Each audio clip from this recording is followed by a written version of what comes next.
What is up, YouTube? How about that timing on the drop of the end of that song, right to the boarding complete message?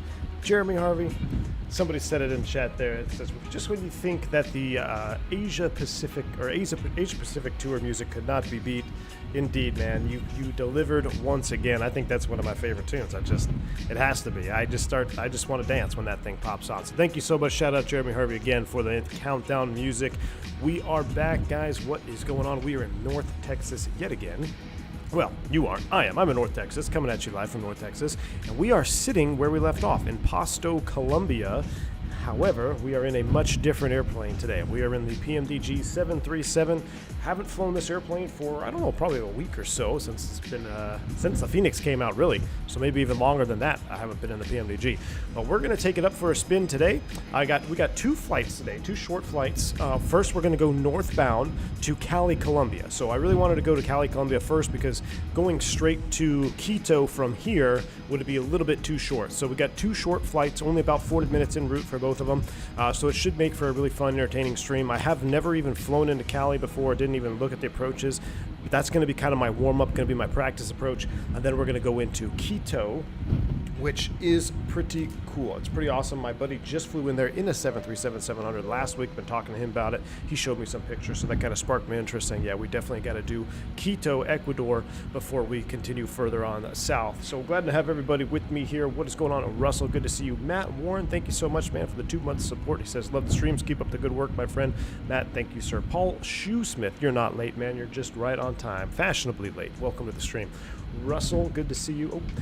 Scott, always a pleasure to see you. Cleared a direct Fubar. What's going on, man?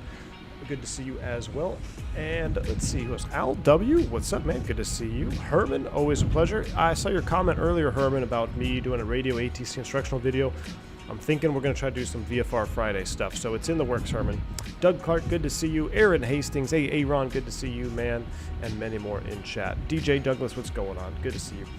Al says, enjoying the milder temps in North Texas. Yeah, definitely, Al. It's been much nicer today. I woke up, it was about 82 degrees outside. It was absolutely beautiful.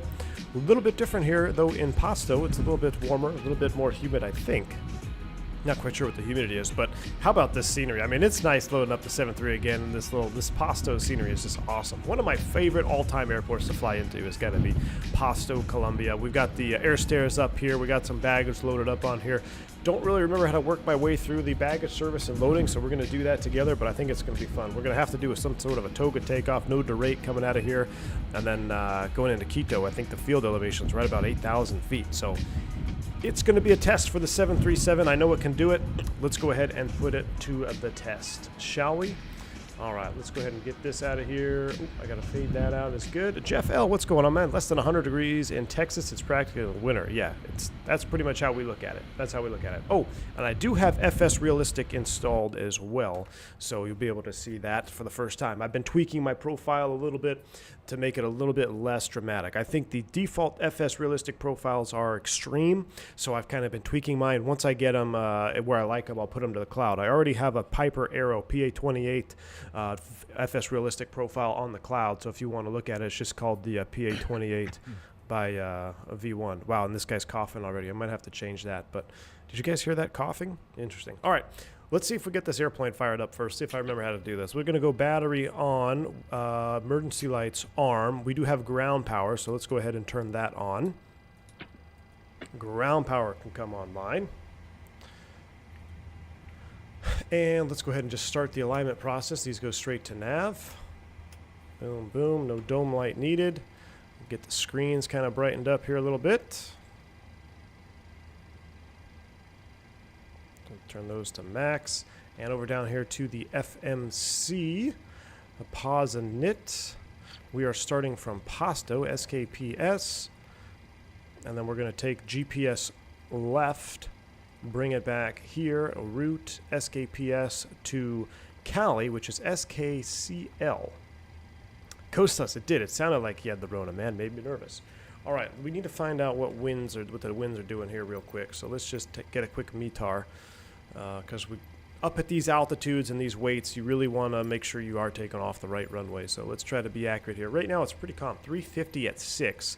That's not too bad at all. So with 350 at 6, See what the runway direction is here. Andy H1302, welcome to the stream, man. Oh, I got to do this thing again. I don't know why it does this to me.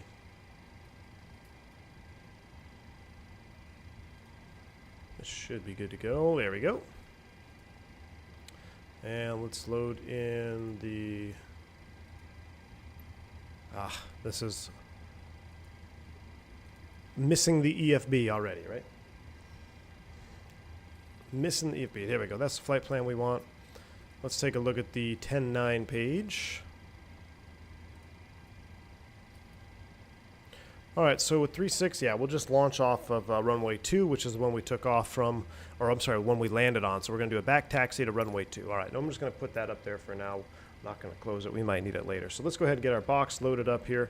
We're going to depart runway 2 off of Pasto, and we are on the Mercaderes 5, route, activate, execute. From MER, we're going to join Gulf 675, which is an airway northbound. Gulf 675, that takes us out to ISOPA intersection. ISOPA, put that there, execute. From ISOPA, we're joining the ISOPA 3 Alpha. And as far as arrivals, I'm just going to assume we're going to be on the ILS Zulu number 2 as well. And we're on the ISOPA 3 Alpha. And no, not off CLO, so we'll execute that. That should be what that looks like. Let's look at our legs page here. Blue Bear, welcome back to Private Pilot, sir. Glad to have you on board, man. I wondered what's your opinion of fly-by-wire versus Phoenix. I just wondered if I should buy Phoenix, if there's a big difference that would make it really worth for the average flight sim enjoyer.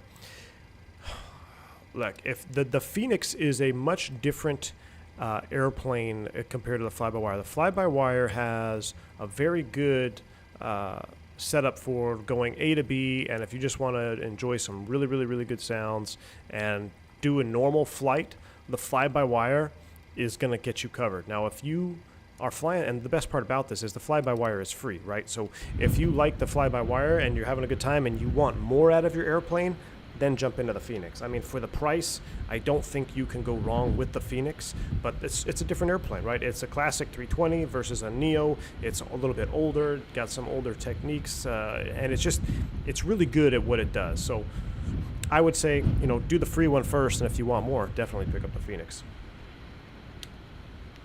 I can do the ILS Yankee. Yeah, that's what I loaded up, Andres. I loaded that Yankee up there. And so the flight plan is pretty much in the box. I forgot we have to do this manually, right? So let's come over here to PMDG FS Actions.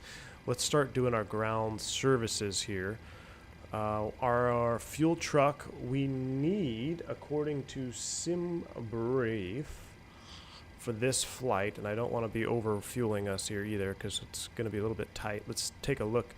The gate fuel required for departure is 11,000 pounds. So let's put 11,000 here.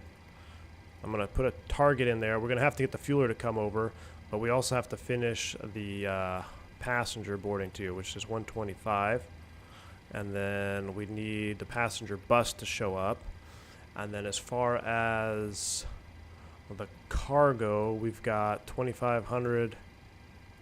We got to split that. So let's do 1,250 and 1,250. We'll go ahead and start that loading first. So they're going to start slinging bags. As soon as the passenger bus shows up, we can start boarding as well. So let me go to the previous page, and the passenger bus has there. So they're going to start boarding. I wish we could see passengers walk into the airplane. That would be cool. But they are starting to board. They're loading bags. As soon as they're done loading bags, we'll get the fuel truck over here as well. Fubar, exactly. That's how I feel. The fly-by-wire is it's still a very competent airplane. And if you're just the average flight simmer, you're looking for like a really good experience, You cannot go wrong with the fly-by-wire. You've got a very functional EFB. You've got the best sounds of any Airbus out there. You've got a pretty decent model. I mean, it isn't a Zobo model, but it does look beautiful. It's sparkly clean. There's no wear and tear on it, but it is a Neo, so pretend it's a brand new Neo, I guess. But it's a great airplane, and it's very capable of doing everything in normal ops. I mean, your normal like what we're going to do today, barring a random failure, we're just flying A to B, normal ops, and the fly-by-wire can do that just as good as any of them. So I would use caution though when I say that I forgot about the VNAV. I haven't flown it in a while. I don't know what the status of the VNAV is, but just like any good pilot, just monitor your position. If you start getting off path, jump in there and correct it with an open descent or vertical speed, and you'll be good to go. So, all right, let's see. We've got that pretty much done. Let's continue plugging away at the rest of our box here. So we've got our main flight plan. That is done. I'm going to go over here. I didn't want RAMs. I want a NIT. Here we go. So our cost index is going to be 75. Reserve of 5,000. We'll do a 0 fuel weight. Oh, I got to wait till it's done boarding, so we'll stand by on that.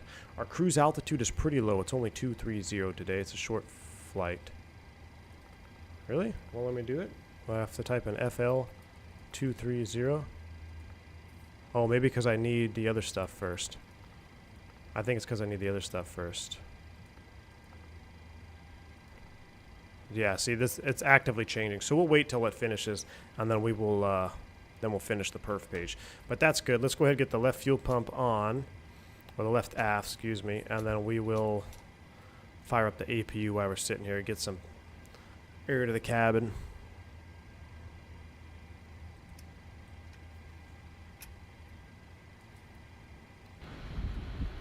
I do have the ground air hooked up. You can see that large yellow hose, but we're going to make it a little bit better.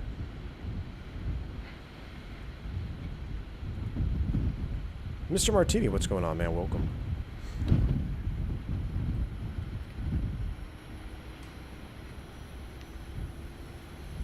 Alfie Douglas, good to see us, man. Welcome to the stream, dude. We're just firing up the old APU.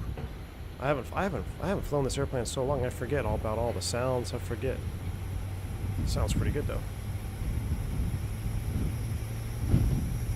Blueberry, exactly. The Phoenix having 2 independent McDudes and a secondary flight plan, definitely helpful. Definitely helpful.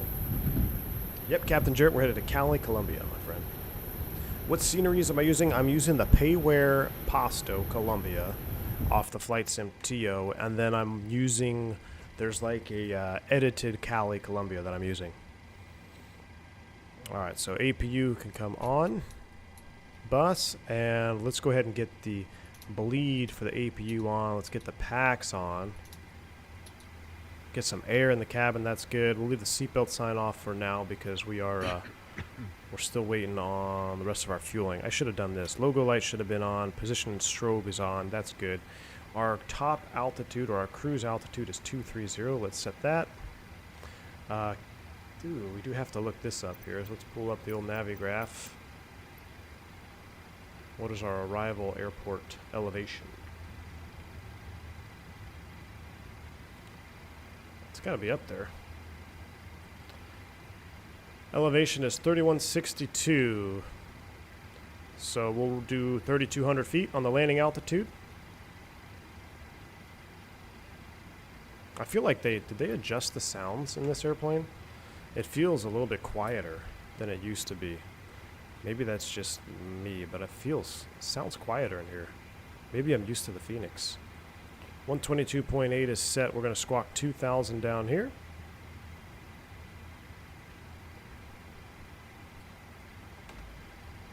What's the reason for single engine taxi? To save fuel and brake temps, depending on the scenario. Also, tips for learning failures. Jamin, if you're in the Airbus, you want to be just learn to follow the ECAM. Familiarize yourself with the cockpit layout, right? You got to know where everything is, like know where your electric panel is, know where your hydraulic panel is, and once you have a good familiarization with that, then trust the ECAM, and that way when the ECAM tells you to do something, you can go ahead and complete the ECAM. That'll be the best way to start doing failures in the bus.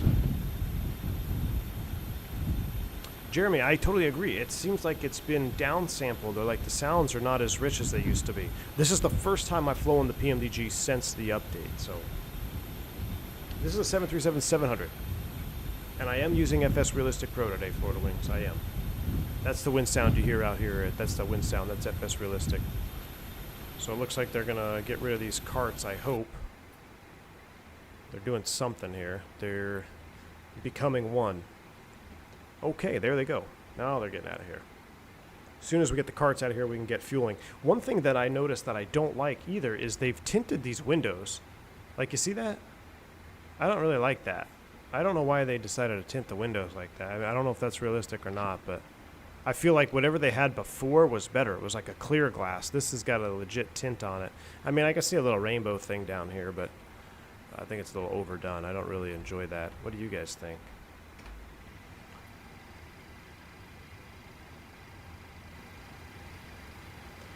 All right, they are done. Oh, we need to set our baro. It's going to be 3014. I've got it set now. 3014 is set. That brings us up. No ATC, so we'll set a top altitude of flight level 230.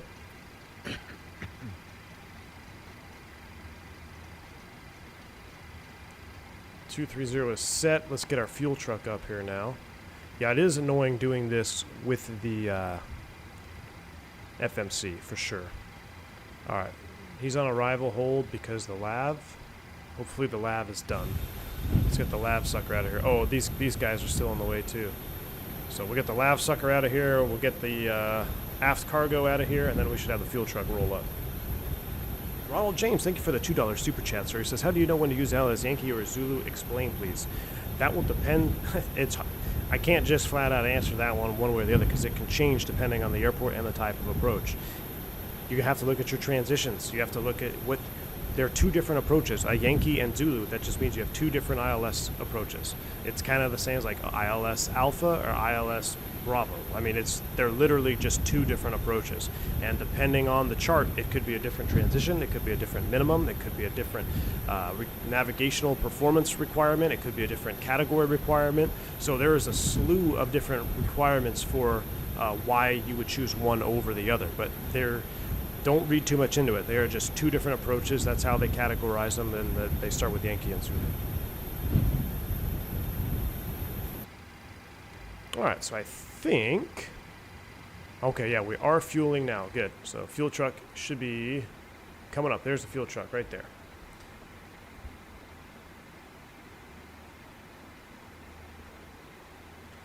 Andre Henrique for the, thank you so much, man. A massive 50, was that rupee?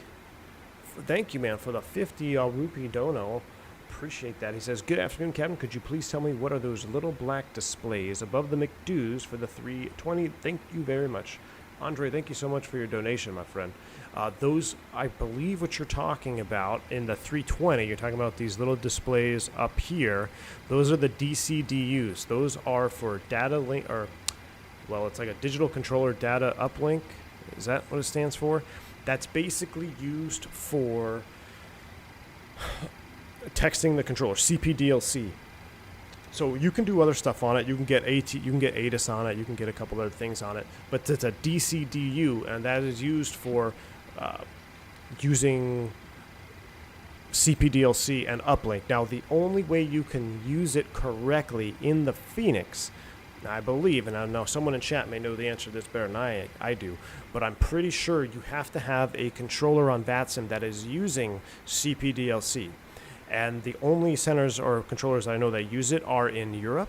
So if you're on a Europe server that uses CPDLC, then you can use those DCDUs or those little black displays above the McDo's for that. Now, somebody also said, I think on some of the West Coast controllers on VATSIM are using them. So you might be able to find someone that does that. I have never used it with VATSIM. So I don't, I've used it a little bit on X-Plane 11. I think I did it in, who has it? Was it the INI? Maybe I used it in the INI once or twice, but it's South African RAND. Thank you, Ivan. ZKC as well. So yeah, you have or the RAND, South African RAND. Thank you, Rand. Whatever it was, thank you for the super chat. I really appreciate it. It's a big one. So I hope I answered your question, because it's kind of hard to go through it when I'm not even in the Airbus right now, but it's used for pilot controller, texting, data link, uplink with CPDLC function. Can you use it to send selfies? No, you can't use it to send selfies, Jeff. Can't use it to send selfies. But you do text. It's texting the controller. That's exactly what it is. All right, so fueling is starting. So that's all we have left. We can go ahead and release the ground power. We don't need that. We don't need the air conditioning unit because we have the packs on. The passengers are done, so we can get rid of the passenger bus. We'll leave the stairs there and the door open. Let's finish the rest of our setup here. We're going to put this into TA only for the gate. We're squawking 2,000. We've got our altimeter set 3014. We're waiting on our V-speeds because we got to finish the loading here. Now, is this in kilos or pounds? This is pounds. Okay. I feel like it's taken a long time to load. Okay, now he just started fueling now, so we're good. Andre, yeah, glad to hear it, man. I will have to find, so when I can get on with a controller, I don't know if it's something that you have to do ahead of time, but I would like to actually use it on stream one time. But I think you might even have to like look ahead on VATSIM to see what centers are online and if they are compatible with CPDLC. Then you would be able to use it, indeed. Christian, get out of here with those kilos. Does the 737 also have CPDLC or something like that? Ronald, I'm not sure. That's a great question. That I do not know. Maybe they can use it. Maybe they can do it directly through their FMC. But I do not have a good answer for you on that one. It's a Tinder device. Definitely not a Tinder device. What are my thoughts on the 310 coming to the sim? Matt, I cannot wait for the 310. INI 310, are you kidding me? For free, too, nonetheless? That's going to be absolutely awesome. So I cannot wait for that. 310 is one of the best airplanes we had in X-Wing. Al says, I noticed most approach patterns in DFW from the four corners. Is that typical? Al, I think it's going to be based on a couple factors, whether it be traffic, terrain. I think it might just be typical for DFW because there's really no terrain around it, and they kind of space everybody out. So you've got like the arrival sectors, and then you have the departure sectors, right, that are between the arrival sectors. So yeah, it's going to go in some type of circular pattern, but yeah, that could depend greatly on the other airspace around, the terrain around. But yeah, DFW is pretty self-explanatory. You got arrivals from the northwest, southwest, all four corners. There you go. Andy says that Flight Deck Sim says that CPDLC is done through the FMC. There you go. Yeah, Jeff, it could be the first one. It could be the first legit one, indeed.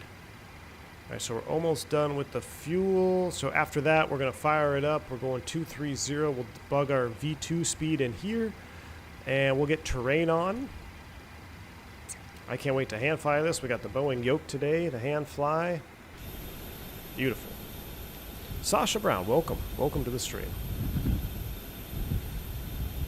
PC specs, exclamation point specs. Get that for you.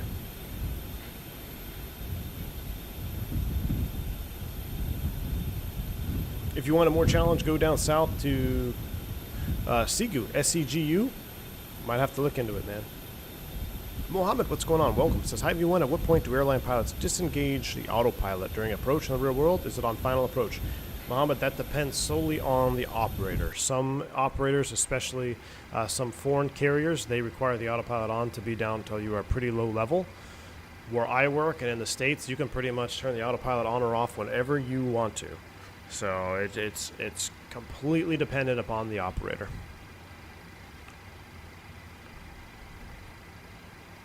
All right, let's see. So that's done.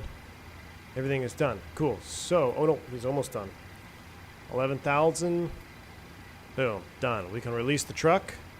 He's going to detach. Let's come up to the overhead. Let's get our seatbelts on. Let's do hydraulics on, probe heats on, yaw damper, fuel pumps are coming on.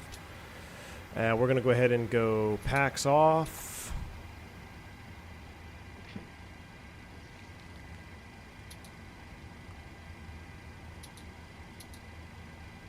Alright, that's about ready to go. Forward entry door is still open. Let's get the beacon light on.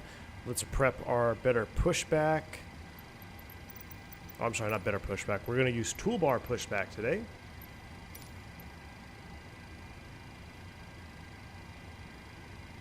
Have you watched Top Gun Maverick? I have not yet. Can you believe it? I have not yet.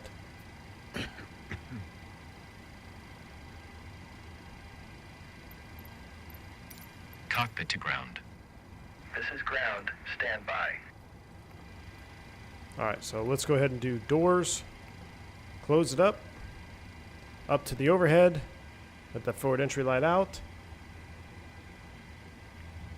That comes off. And now we can finish here.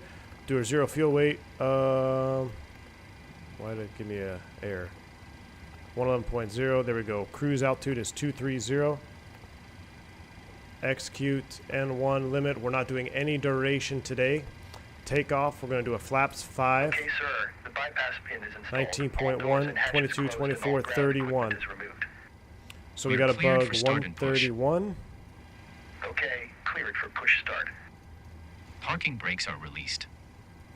Commencing pushback. You can start the engines in sequence. Alright, Yeah, brakes we'll released, start in clear the to push, sequence. bleed is coming on. Getting our bleed pressure up.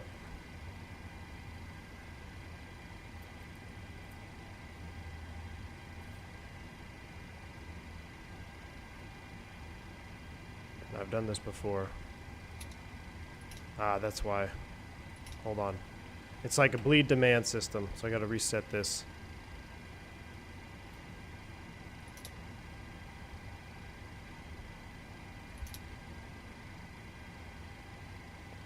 There we go. Alright, let's ground 2.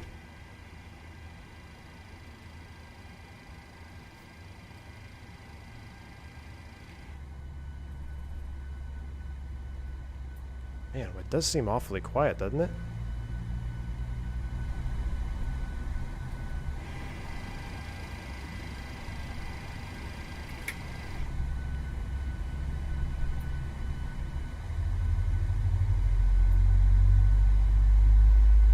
Yep, I am in Sim Update 10. Herein 1930's finest bleed system. Alright, there we go. Now we got some sounds. Yeah, we'll get the window heat after start. Okay, pushback completed. Please set your parking brake. Parking brake set. Ground. You may disconnect. Okay, sir. That was a pretty good Clear push. to disconnect. Pin has been removed. See you at the side. Have a good flight. Holding position waiting for the visual. Thank you Let's go and ahead and turn goodbye. 1. I guess we don't have any pumps in the center, fuel in the center. We gotta get that off too.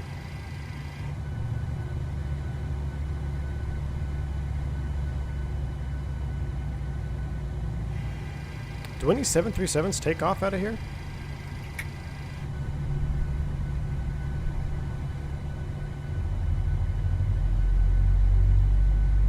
Yeah, World Update 10. Yeah, I got World Update 10 installed.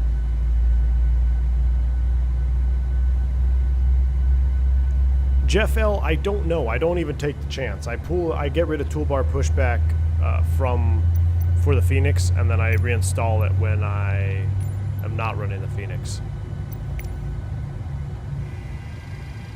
Yeah, I'm not a fan of the window tint either, man. It's kind of weird.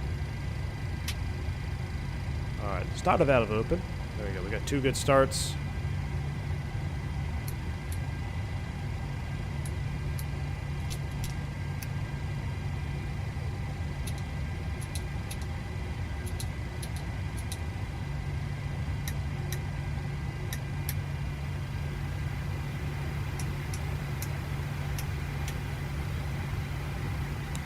I think we're good up top. We're doing a flaps 5 departure. Let's extend flaps 5.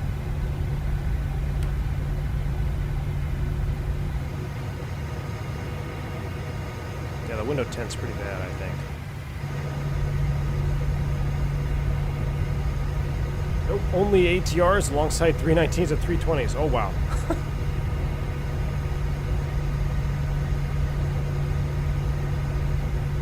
Russell, you're struggling with the 80,000 engine, wishes to start an engine. Yeah, it is definitely a blast from the past. There's flaps 5, RTO is selected, brakes released. And what was our trim for takeoff? 6 units.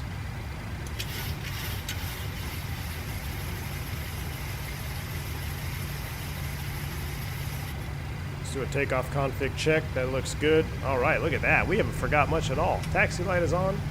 I could be like a flight deck to sim. I am Boeing. It doesn't sound as good because it's, you know, I am Boeing. I don't know. Uh-oh, why are we stuck? Oh, there we go. A little bit of breakaway thrust. Let's get our flight directors on. Number 1. Number 2.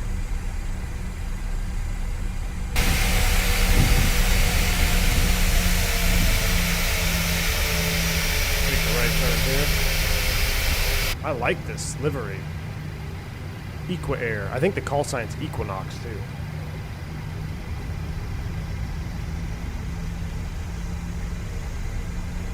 So 4 days, land Colombia, take off there with the 700. Nice, all right. So we're not totally out of the realm of possibility.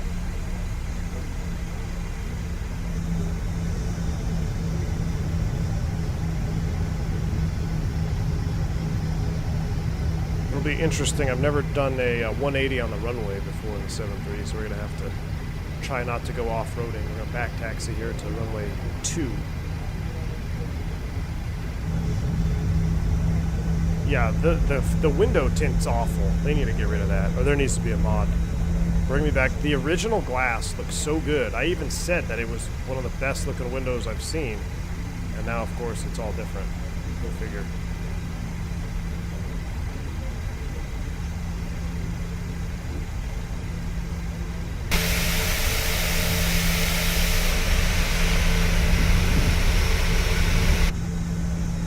And the taxi thrust here, I feel like I gotta use more.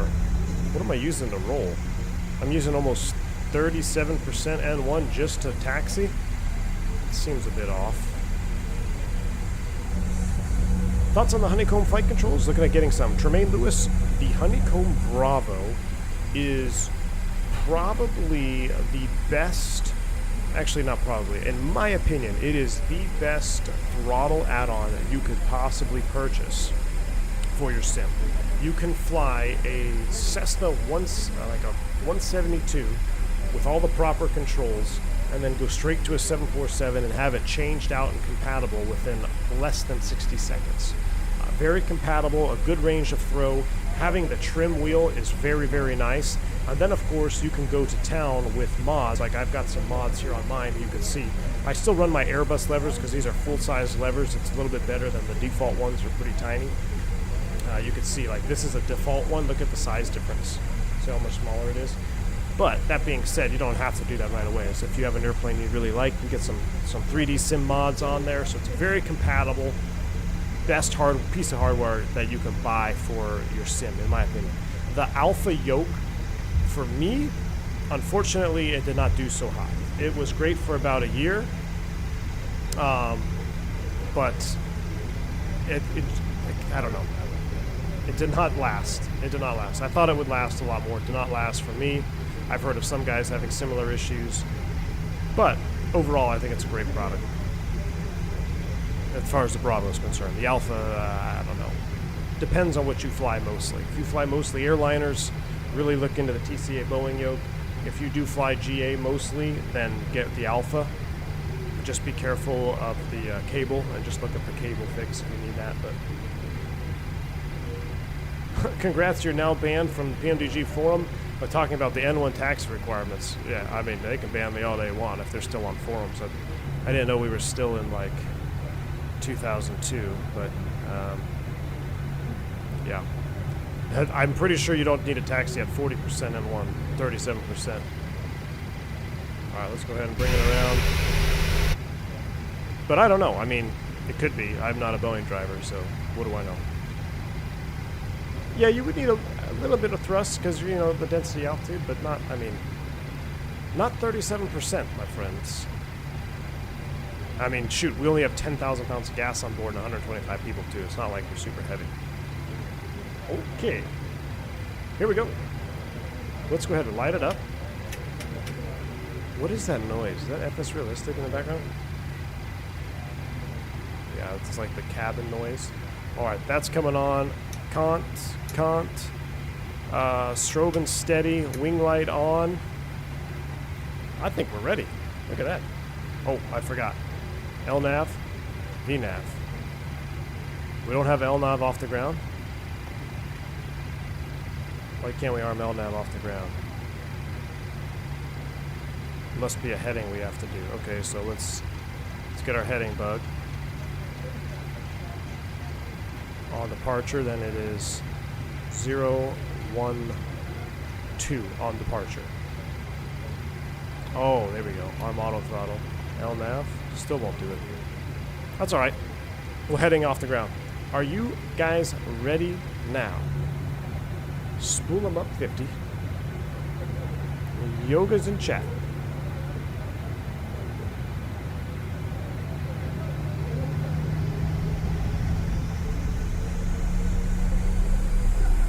Spool up sound is nice.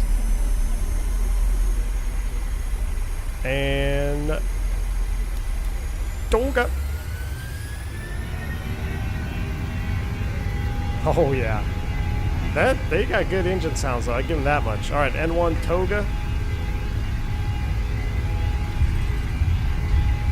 80 knots.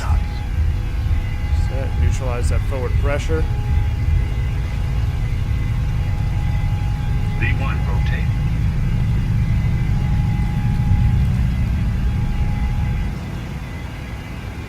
Positive rate. Positive rate climb. Watch your ears. Fly by.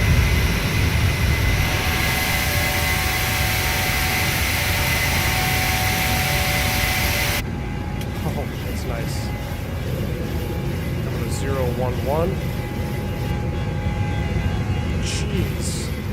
We are climbing like a rocket. That's good though. There's N1. Lower the nose a little bit. That's that speed reference system or whatever that's trimming it down. Or maybe a speed. Sounds like a sound bug.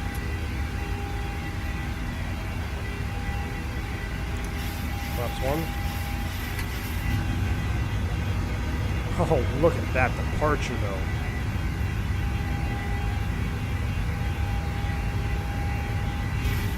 Alright, let's see if we can go into LNAV now. Yep, we got LNAV arm now. Flaps up.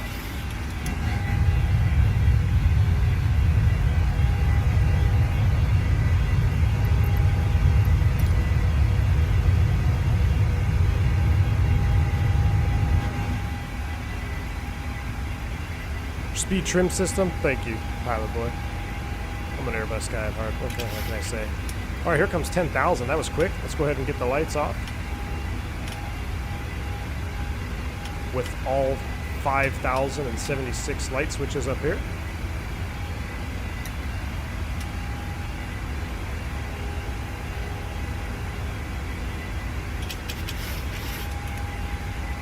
So I found out that I really like trimming with the Bravo because it has that wheel, and I know it's not really realistic in the 737, but you can trim the control pressures off of the yoke when you use this as opposed to the button. It's really nice.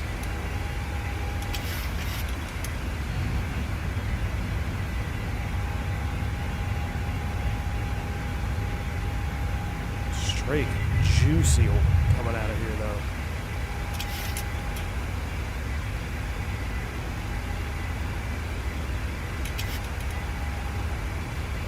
Andre coming in with another 25 rands. Thank you so much, man. I appreciate it. He says tip of a nice route, SBL fell SBCH. Used to fly that one when I was a flight attendant working for Avianca Brasil back in 2012. It was operated with the 318. Oh, nice. Missed the baby bus. That little guy draws some nasty crosswinds. Oh, man, I can't imagine. I will have to look up that route. I'm not familiar with those identifiers even. But I will definitely look it up. And we're going to continue to make the turn here on the South America tour. We're going to kind of continue on the western part of the continent. And then we're going to round the corner and then come up the eastern side through Brazil. And it's going to be a lot of fun. But I will definitely look up that route as well. Thank you so much for the donation. I appreciate it, Andre. Very appreciative of that. Thank you. All right, that's enough fun for me. Let's go Command A, N1, LNAV, VNAV, speed. And just like that, we're going to turn this off, turn that off, and we're Boeing. We're Boeing around here. We'll turn the sim down a little bit. Should be a pretty short flight. We'll get up to cruise, look at the approach charts. It's an airport I've never once even attempted to fly into. I hope the scenery is good because I don't even know what the scenery looks like. Oh, let me get rid of this cam too. And then that'll be my practice. I need at least one practice landing, and then definitely want to stick around because it's going to be 240 miles from Cali to Quito. So it's going to be a shorter flight, but we're going to be looking at the approach. We got to look at the requirements and all that good stuff. So it should be a pretty eventful, pretty fun flight back down as well. A little bit of turbulence coming out of here today. Yeah, you can see we're very short flight.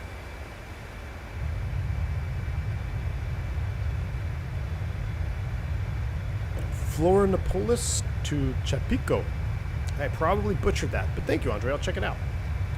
Yoke or stick in real life. Once you become a captain with the stick on the left side of my hand, will not land the aircraft as smooth as my right. Just a thought.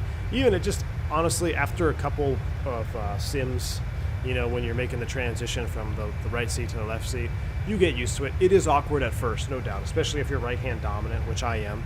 But you get used to it. It doesn't affect you that as much as you would think. The wing flex on this bird, master warning, I was looking at it too. People say that it's really realistic. I gotta be honest with you, I can't remember the last time I was on an NG and looked at the wing flex, but just my observation, I don't think it's that good. It's not very smooth. It's kind of choppy, right? Kind of erratic. And after seeing the Phoenix, you know, the Phoenix has the best, and I say this, you know, profoundly, the Phoenix has the best wing flex of any airplane, of any sim. It is the most realistic looking wing flex I've ever seen on the Phoenix 320. And not just because it's a 320. I mean, it just is that good. It's just mild enough, but also moves enough, and it flexes in the right spots. I know the Boeings, they tend to wobble out here quite a bit more because they got a little bit thinner wing out there towards the tip. But I don't know, it just looks low FPS to me. I don't know. Flight Force, what's going on, man? I hope you're feeling a little better, dude. Did you put your engine starters to normal, or you want them to sparks? You want them sparks to fire? Christian, I just wanted them to be firing off the whole time. I guess we should turn those off, huh? All right, they're back to continuous. I think everything else is good, though. We are pressurizing. We're going to find the important stuff. We are pressurizing, and we are navving in the right direction. So, theoretically, we're going to be all right. Looks like we're having a little bit of a transition spaz out there. There we go. Transitioned over. There's our altitude alerter. What do you guys think of the... Okay, I'm going to do a poll here real quick. Window tint. I can't be the only one that thinks that looks this way. So, yes or no on this new tint? Let me get to a good view. Here's tint. No tint. Tint. No tint. I like having a window pane, but the tint is like, is it not awful? I'm sorry. I just think it looks awful. It looked so good before. Looked so good before.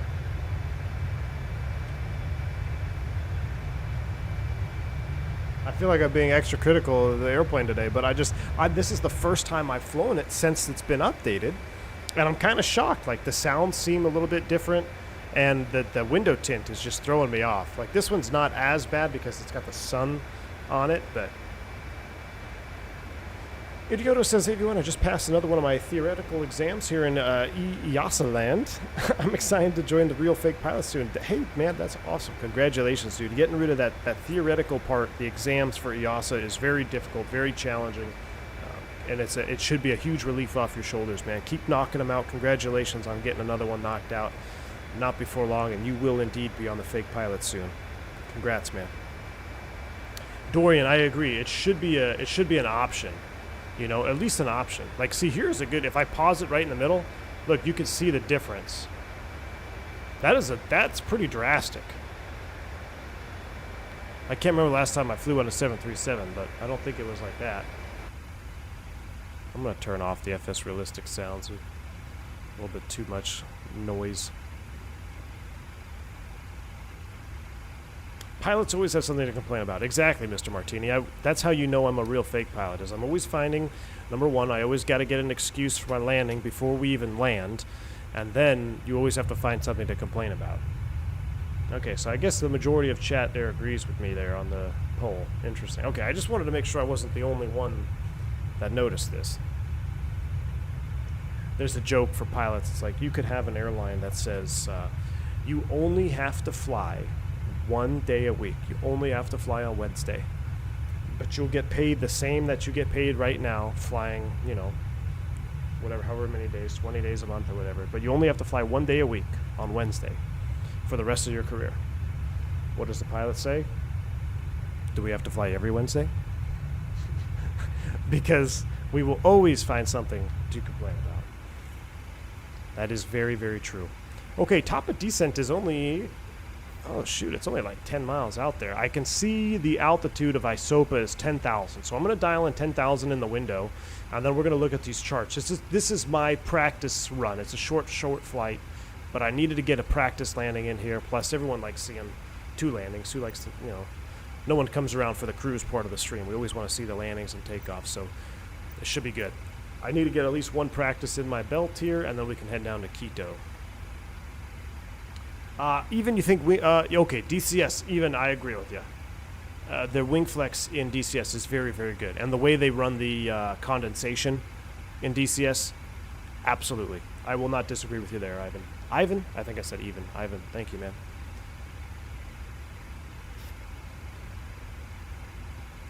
Russell says, I spend too much time ensuring the tones are right in my sims, and then that will annoy me. That's exactly, Russell. You know, you get the lighting, everything looks good, and then they throw in something different. When you're going to change something that drastic, and I hope this, you know, this goes for even the Phoenix when they start introducing changes, that you make it optional, right? If you're going to change something like that, make it an option, like, hey, window tint on or off, you know? All right, we said we're on the ILS Yankee, which is pretty much a straight in, right? Oh, zoom that out. What did I pick here? Init ref. ILS, next, doesn't say departure, arrival. Oh, wait, it said ILS Zulu. So ILS Zulu runway 2 has, interesting, this has a procedure turn. Whereas the Yankee also has a procedure turn, but it's not mandatory. You can come in here from Nilix. We'll stay on the Zulu though. Let's stay on the Zulu. Let's zoom this in a little bit. Let's go to plan mode. Bring the range down a little bit. Step through here.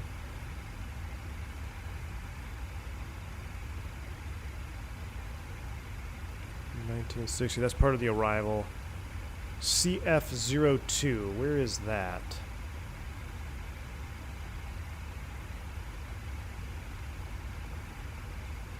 That doesn't look right. CI02, CLO VOR. Oh, here it is, CI02. Wow, this is a long ILS. Look at that. You hit the VOR 7.7 miles inbound. Man. Okay. That's a nice long one all the way down. So we got to cross the VOR at 5,700 feet. So if we step through this. I got 2 CLOs though. CF02, CLO. I don't need all of this stuff here. I'm going to put this CI02. Oh wait, CF02, CLO. Hold on. We're going to take the final approach fix, put it right here, execute. There we go. Now, and well, looks like we hit TOD. That's good. Now we got it. That looks good. Hopefully we'll be on the low and we'll be visual. What we're going to do as well is we'll probably just turn everything off when we get a chance, because we've got to practice our hand flying capabilities. I'll put my vertical profile on here. I got to go back to map mode. It looks like we're picking up some chop.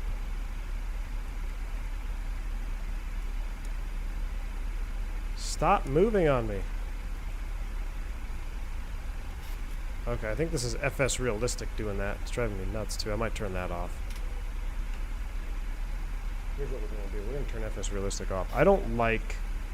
I gave it a shot. I don't like FS Realistic for airliners.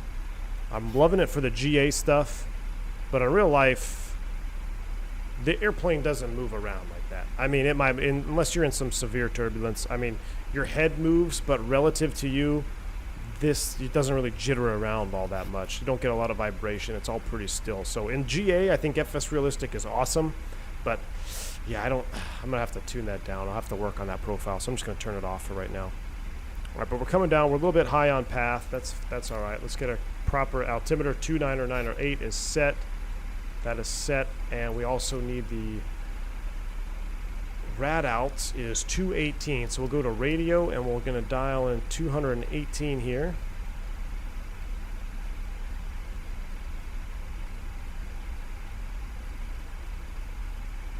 Maybe I'm used to the Phoenix, but I feel like either the sounds have changed or I just feel very quiet up here. Like I don't feel, the sound set doesn't feel as good as I thought it used to.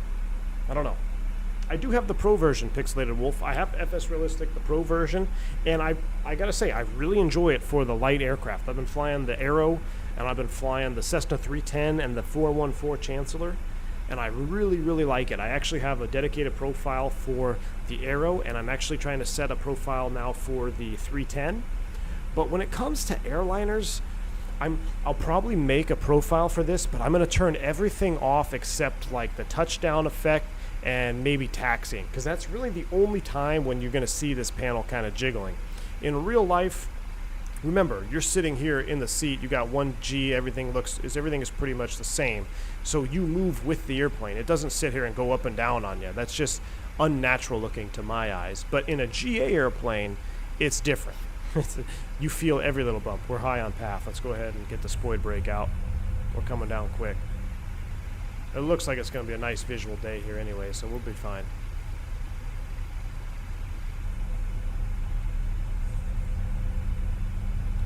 Yeah, for takeoff and landing, it's okay.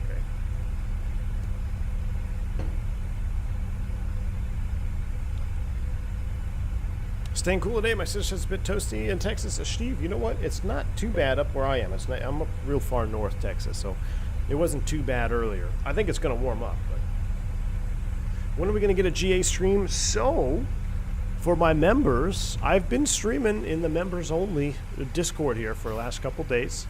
So if you guys want to tune in, make sure you're checking the members only Discord. What I might do some, I really want to do VFR Friday, but I don't know. I think I'm actually working on Friday, so we'll have to see. Now we're getting ready to go through 10,000 feet. But I'm really enjoying some of the VFR stuff here on the sim. It is pretty good. Let's turn everything on here. That's good. Wing light. We'll go back to Cont for the approach. That looks good. Overhead panel is set. Where cabin is depressurizing. We're at 10,000 feet. We're only 900 feet above path. We do need to finish this part here. Init ref. We're going to do a flaps 30, 129, 1099, and 016. 016. Man, this came up real quick. Stow the brake. And 109.9 on the freaks. That is set.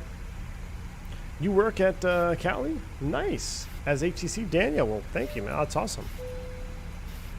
Glad to have you on the stream. We need to continue to come down. I forget what the altitude was. It was 5,700.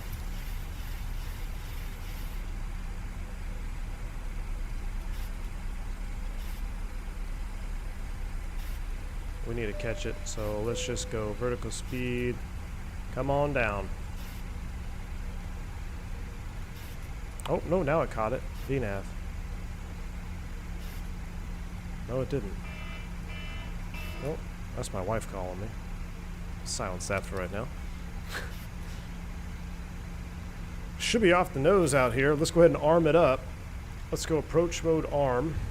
So, locust blue, glide slope. How are we high again? Speed brake coming out. Gio, what's going on, man? Welcome, dude. I'm doing great, Gio. This is my practice approach here in the 7-3. Then we got our real flight going to Quito after this. So, thank you for stopping by, man. Hope you're doing well. Hope the family's good. Hope they're not working you too hard, man. All right, we got single channel. VOR low glide slope is captured. All right, so we're on it now. Things are looking good. Everything is tuned in. 016, 016. We're set. We're single channel. That's fine. As soon as I get the runway, which I can pretty much see, we'll go ahead and just shut it off and we'll hand fly it. Dark by Dawn. Welcome to Private Pilot Sir. Glad to have you on the channel. Exclamation point welcome. Or for your new perks here on the channel. Glad to have you on, man. Thank you so much for joining and supporting the channel.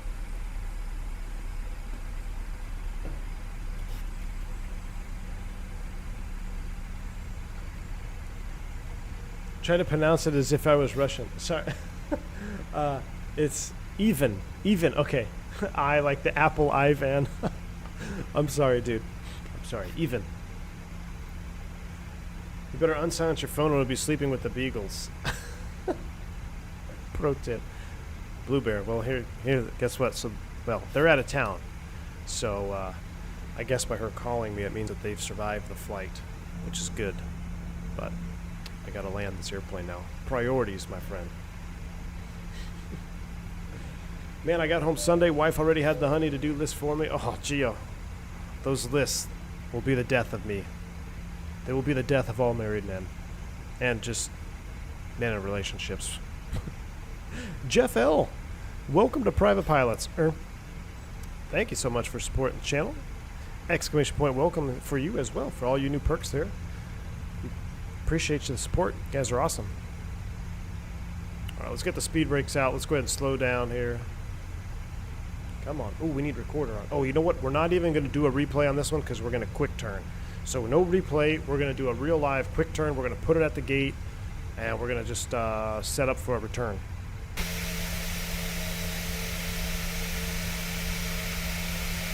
Ah, screw it. We want to see the replay, right? Nah, we don't need a replay. We may have to go around anyway here. Let's go gear down. We're going to do auto brakes 3. Forgot that. 2500. What was our net ref? It was 134. Old bug 134. Why am I thrusting up here when I should be decelerating?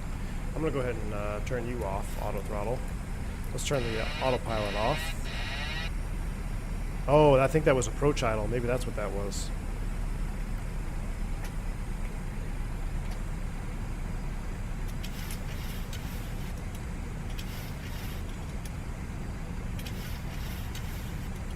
Yeah, we are fast. Damn.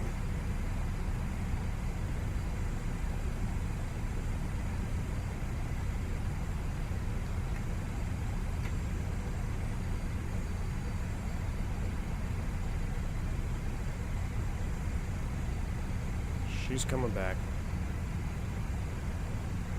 So if you're in a 321 here, you'd be screwed.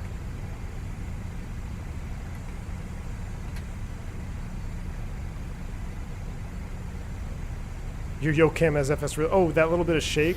Yeah, I left that on purpose too because I noticed it does that sometimes. I think it looks pretty good. We're getting it. 1000. Jeez. Nope. I just want to arm you. Alright, flaps 30. Jeez, stable by 500, barely. But we did it. Runway's in sight, landing. As I get high. Alright, let's fly this sucker. Dark by Dawn, my pleasure, man.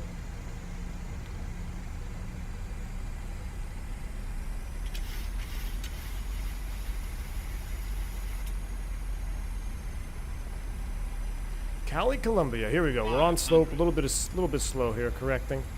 But we're on the slope. 2 whites, 2 reds.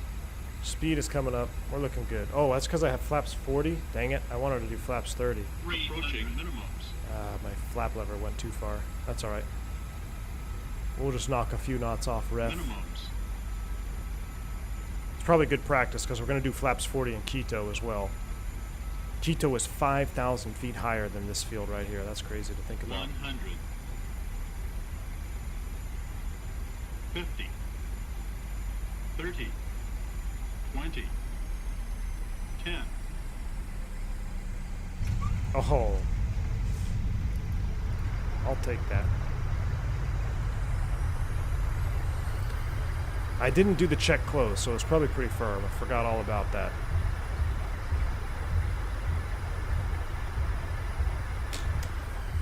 Manual brakes, we'll take the next one.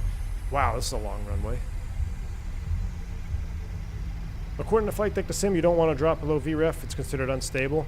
Yeah, that's pretty standard. But because my VREF speed that I have bugged is for flaps 30, it would have been lower if I did flaps full, so I accepted it.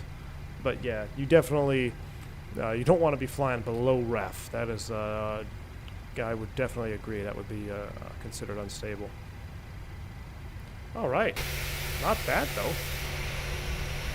I'll take that one. We'll go park over here by this airplane, and then we're going to quick turn it, and we're going to go to Quito. All right, so that was my practice landing. Let's clean up the airplane.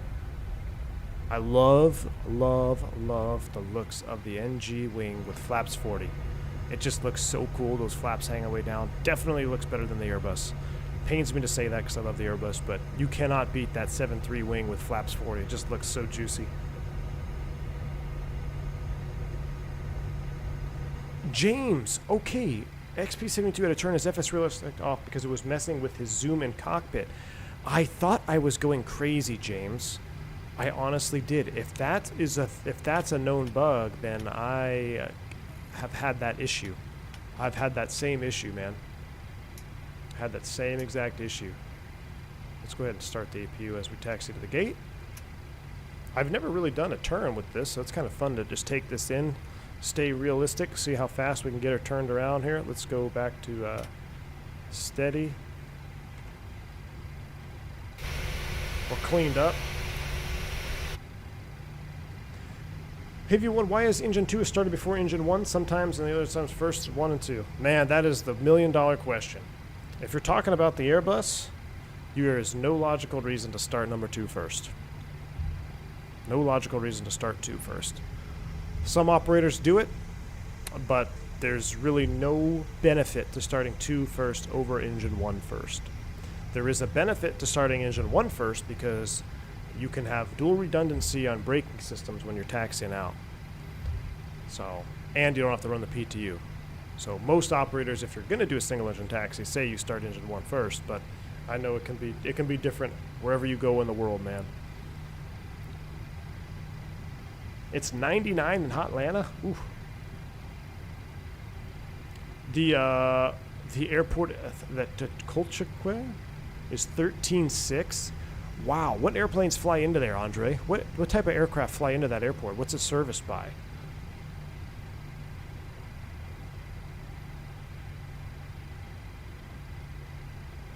Are you going to deboard and then board again? Yeah, what we'll do, because we don't need that much fuel. We're only going to need a few extra pounds. What we'll do is we'll just add. We'll say we're just going to add a few extra people. That's what we'll do. We'll add a few people because some people are probably getting off. Taxi light off as we come into the gate here. Should have turned auto brake off. But we'll see if we can do a southwest shorter than 20-minute turn here.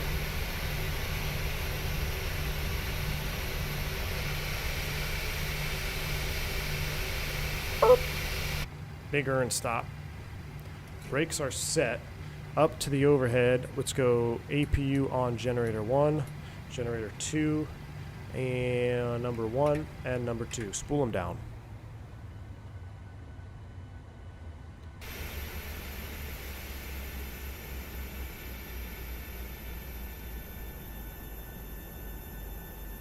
Yeah, the sounds The sounds are way different. Way different. All right, FS actions, doors. Nope. Ground services.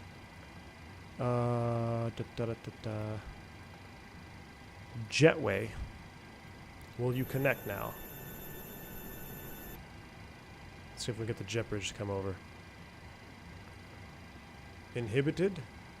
Oh, is it because the beacon's on? Let's go off. And let's turn these off. We'll secure that. We'll get the APU bleed on here at the gate so we can run the air conditioning. That's good. We'll get the probes off. We'll get the window heats off. And everything else, we'll get the fuel pumps off except the aft left. And why can't I get the jet bridge to come up? Oh, we need chocks. Thank you, thank you, thank you. Set.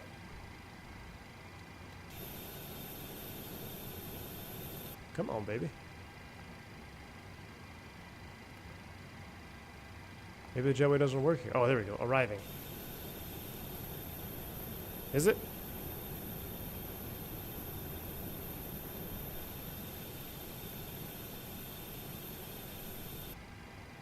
Oh, now we got stairs coming. Okay. No, I don't want the stairs. Go away. I want the jetway. Son of a... It's because the stairs were showing up.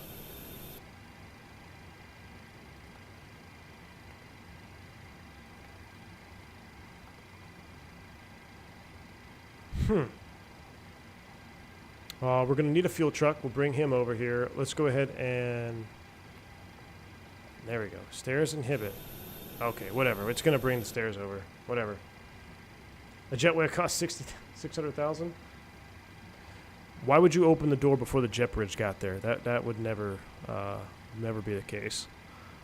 But let's go ahead and do this. Let's get the aft loader. Oh, he's on arrival hold. Or he's arriving. We'll get the aft loader to show up as well, and then we're going to just add a few people. I got to get a different flight plan in here. So let me do that, and we can also, once the guy shows up, we'll get the door open. There we go. So we'll open the door. There we go. You have to connect the GPU first for the jet bridge? That doesn't make any sense either. Why would you want to do that? I ain't going to do that. I ain't going to play that game. All right. That is set. Payload. Here we go. We're going to have to change this here. So before we do that, let's take a quick set here at SimBrief. Just going to modify this flight here a little bit.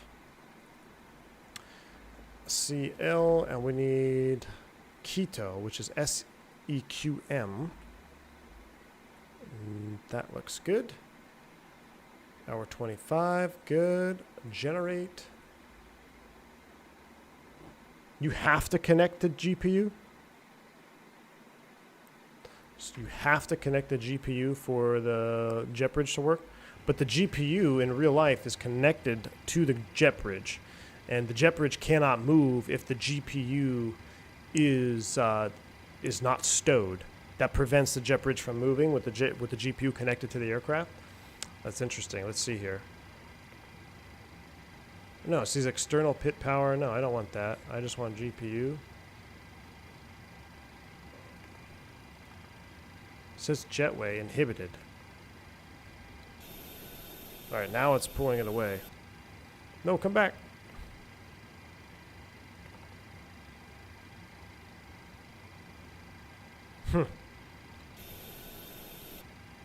Jetway request release. Wow. That's stupid. Yeah, Omar, that makes 0 sense. That makes absolutely 0 sense. That makes zero sense. We got it. We're good though. All right, we're going to change our flight plan. So we're going to come to the init. Now, this is something that I haven't really done before. For in the init, I guess we start here, right? Reference airport SKCL. So this is something I haven't done before. We'll take this Or we don't even need that, right? Because we're already aligned. We're already aligned. So this is something I haven't done before. So departure. No, we got to actually do our route, though. Let's go in route page. SKCL. SEQM. I just wondered if you have to like dump any data in the box. Doesn't appear that way. We're going to depart off 02, and our flight plan for the turn outbound is the CLO 9 Charlie. CLO 9 Charlie out to CLO. So we're just going to go ahead and activate that. Execute. From CLO, we're going to join the different airway, upper 778 to Quito. Now, this is where it's going to change. We'll get that double entry again. Execute. Direct. So departure, arrival. We're going to fly the same arrival that my buddy flew last week into Quito, because I want to do the same exact approach. And he did the ILS. I believe he said he did the Zulu. Let me pull it up. I was texting him earlier today. I was like, dude, what approach did you do? And it was the ILS Zulu 36 is what he flew. And it was when he flew it to minimums. He said they barely saw it. ILS 36 Zulu, and we'll do Quito transition, execute. Now we look at our legs page. We might have a double entry here, so let's just go through this. I don't know, that actually looks good. Let's go back to the plan mode, zoom it out a bit. Let's go to the top. Let's step through this. No, that looks good. Yeah, that's the not the RMP, but that's the ILS. Perfect. All the fixes are in there. No double entry. That looks good. All right. Does weather and temps affect engine performance in any way? James, absolutely has a huge effect. Has a huge effect on the aircraft. Absolutely it does. The higher the temperatures, the lower the performance you're probably going to get. Let me go ahead and get the updated fuel load as well. So the updated fuel load we need, according to our dispatcher, we need 10.2. I'm going to bump it up to 10.5 as a captain's authority here. Just give myself a little extra gas. We'll go ahead and start boarding there. That's good. And as far as the loader, we're going to bring the carts in, and we're going to add another 300 pounds. So that's going to bring our cargo up. Oh, I'm sorry. No, we're going to add another 500 pounds. So it's going to be 1750. We got to put there. As soon as that arrives, we can start that. We're just adding more people to the flight. And we're also going to add them in the EFB too. Cool. It's a bug caused by tinting the windows. Jeez. Andre, if we had a 727 lineup in this sim, it would be next level, man. I really, really hope. I don't think they're going to, but if FlyJ Sim brought their 727 lineup to Microsoft, I would lose it. That is what this sim needs. We're getting some really good modern aircraft. We have the rest of the PMDG lineup coming. You know, we've got their whole line pretty much is going to be coming to Microsoft. We've got the INI A310 coming. We already have the Airbuses in the works. So we need something retro that's good. And I don't even know if anything is in the works that's retro, but I would love to see that.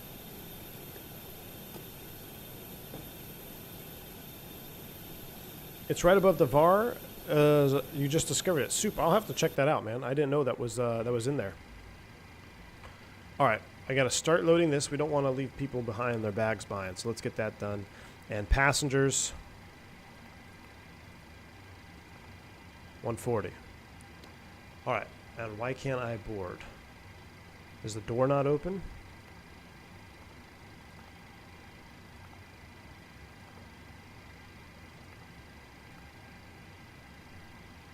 Yep, there we go. All right. We're topping off our people. We're topping off our fuel. We have the packs running, right? Yeah, packs are running. APU bleed is on. Everything else looks good on the overhead. Cool. Departing out of here, we don't have any ATC, so our cruise altitude, we'll set that. It's going to be flight level.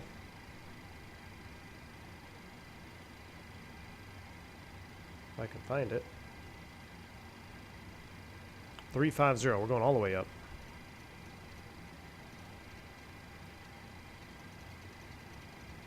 Blue Bear, where would you have heard that? I have not heard that at all. I would love to know if that was true or not. All right, 350 is set. I'm going to recycle the flight directors. I don't know if that's a thing, but we're going to do it anyway. We're going to reset flight director 1, flight director 2. 350 is set. Runway heading is 020, but we're going to be LNAV, VNAV off the ground. We'll reset our speed once we get our NIT done. We're going to wait for this. We're going cost index 99, reserves of 4,000 pounds. And we're going to hold that page there because we are finishing the boarding process. Well, it looks like we already have 140 of 140. Good. Next page, that is done. Let's get rid of these guys. And fuel truck is done. We'll release the fuel truck. Beautiful. Everything is coming together. Everything is coming together. I love it when a plan comes together.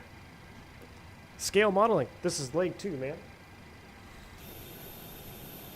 We're doing a quick turn. What time do we land at the gate? What time do we pull into the gate? Probably like 2 o'clock? Had to be pretty close. Alright, so they're done. So we'll do a 0 fuel weight. What did I say? 350. 350 is set here. Execute. No derate. Takeoff. We're doing a flaps 5 departure. CG is 19.2, 6%. Our speed's 132. We'll set that up here. Trim needs to be at 6.2 units.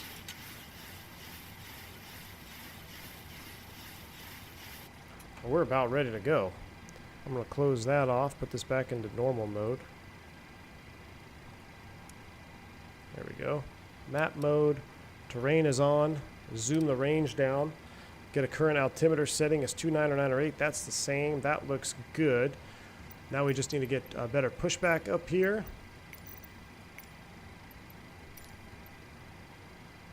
And we're going to get off the gate. Tis a Boeing, so lucky if we ever do get off the gate. Ah, Blue Mac, you're killing me, man. I'm over here thinking like, yeah, I remember how to fly this airplane. I know I'm probably forgetting a ton of stuff, but I think we're pretty much cleaned up. Ooh, we got an American 737 over there. That's nice to see that. All right, we are set on our speeds. Our transponder is set. Let's get the overhead configured. Yaw damper is on. We're going to go... I forget, is it window heat or probe heat before push? Maybe it's window heat. And then probes after. That gets started. Let me reset this. Pack's coming off. Pack's off. Fuel pumps come on for push. We don't need ground power, right? We're not even on ground power, so I don't know why that's on. We'll disconnect that and get out of here. Oh, and I'll change fly live. I'll change fly live on the pushback. Let's remove the chocks. And what else do we have? Anything else? Pull the bridge.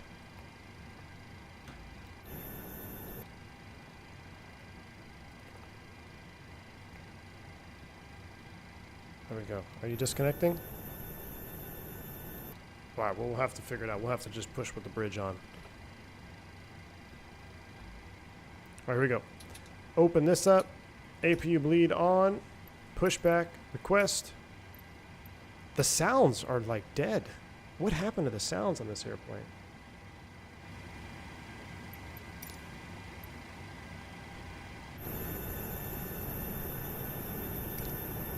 Pushback truck is coming. Why is our door open?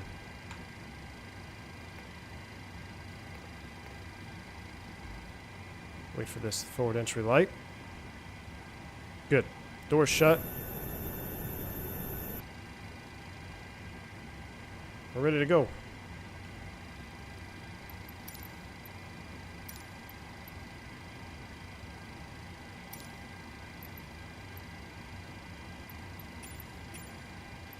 Okay, better push, or pushback is not working either.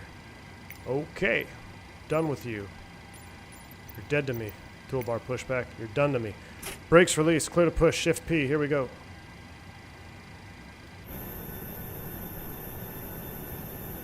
Man.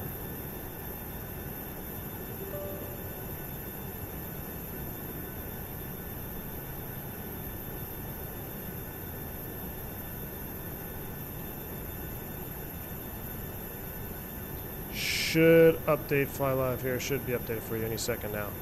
Brakes release, clear to push. Equinox 357. Toolbar pushback is no longer on the toolbar. No, it is not.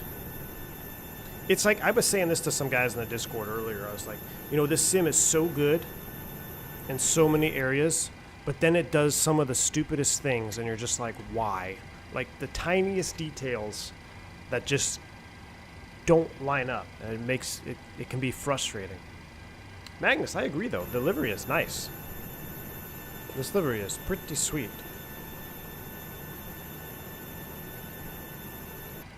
What we're going to do is we're going to fast forward the time a little bit too, because I want to land at sunset. We're just going to fast forward it just a tad. That's far enough back. I just hit Shift O. I don't know what that does. What did that do? I don't know. It sounds dangerous. Oh well. Brakes are set. Let's go ahead and start engine 2. No, that's not. Is it going to work? Yeah, it is.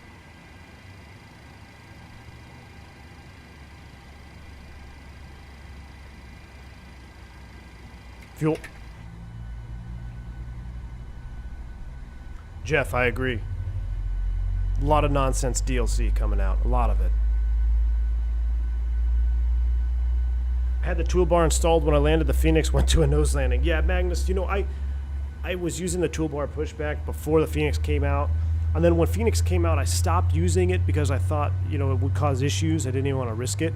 But I've gotten so used to not using it, it's not worth the hassle. It honestly is not even worth the hassle anymore. Just do Shift P or an onboard pushback. That's really all you need.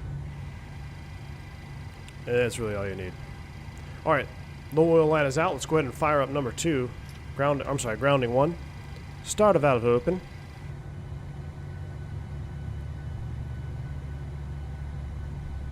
How do the graphics compare to the full life, or the full level D sim? Muhammad, they're a million times better. The real life sims that we use are not graphically oriented at all. The airports are pretty much 1-to-1. The terrain is 1-to-1 as far as elevation is concerned, but as far as the graphics, nah, it's like FSX. Default FSX ground textures is what you look at pretty much. Now, some of the newer sims, I will say this, some of the newer sims have very, very good localized areas. Like we do a practice RNP FLS approach into Burbank in the level D sim, and going into Burbank looks almost like having Orbix. I mean, it's that good, but it's a localized area that's used for training. You know, so you can have those localized airports that look really, really good, but if you just get in and do a flight from, I don't know, Phoenix to DFW, it's gonna look pretty ugly en route. All right, 2 good starts. Trip to gens. Let's get the pitot heats on. Auto off. New cruise altitude. I forgot to set this. You guys almost killed us. 35. And then what's big deal is this here. 8,000. 79.50.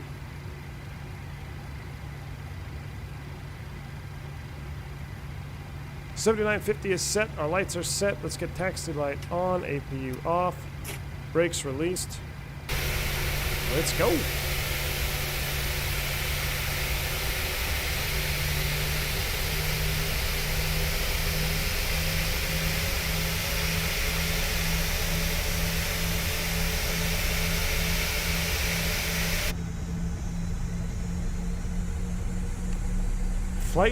Flight Designs announced a freeware version. Interesting, Blue Bear.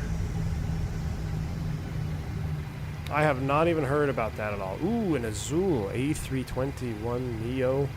Now we're talking. Look at that real airplane right there. That, my friends. Ooh, that looks beautiful, though. With the sun in the background. Oh, is that a 7.5? That's a 7.5. What am I? That's a 757. No, it's not. That's a Neo. That's a 321 Neo. Yeah, that's a 321 Neo. Christian, I'm going to try. I don't know if I'm going to make it. But I sure am going to try, my friend. Wow, I forgot to set flaps. That's a bad mistake.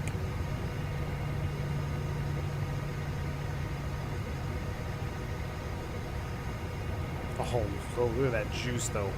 Look at the slats coming out with the reflection off that wing. Oh, man. Hit the like button for an Airbus pilot trying to fly a Boeing.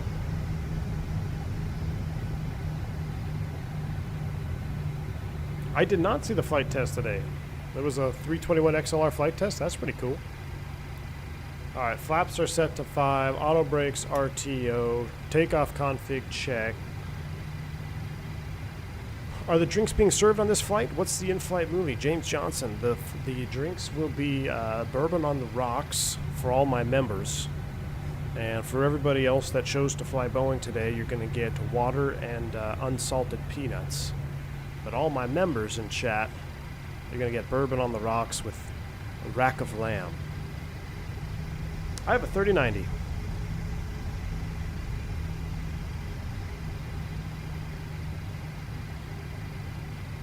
We're going to go all the way to the end because I am not 100% sure of our takeoff performance, but we should be fine. We're 10-4 on the fuel.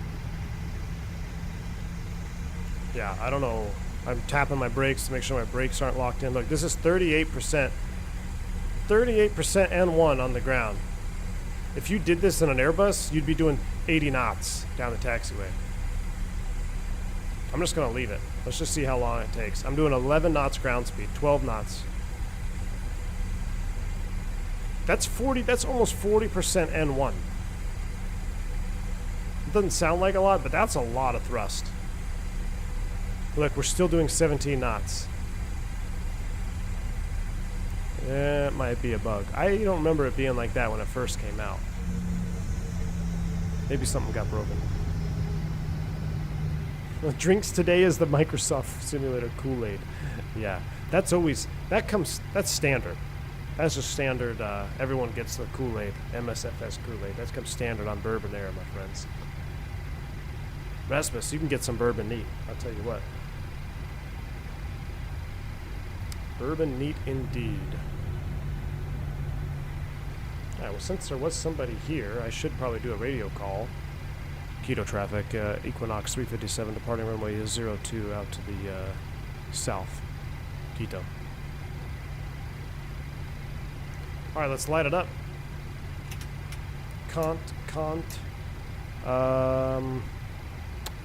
Awkward position, on position. I think I did it right. I gotta double check. Anti-collision on. There we go. Let's do a rolling takeoff, shall we? Nah. We need to spool them up 50. We're light on the likes today. We're gonna have to spool them up 50. You know what? If we hit the like goal, I'll shut the packs off, even though I have no idea what I'm doing. So, 10 for 10 on the lineup. What do we got? Oh, Cali. Close enough, Chef. 181 likes, 312 watching. If you guys give me 225 likes, I will shut both packs off and we'll do a full-blown Toga takeoff, packs off. If we don't hit 225, we're going to have to keep the packs on. Yeah, that was my bad. We're Cali traffic. Spool them up 50. Let's get the yoke cam on. 218. 227. All right, I have no idea what I'm doing. We're probably going to get ourselves in trouble. Let's go ahead and turn the packs off.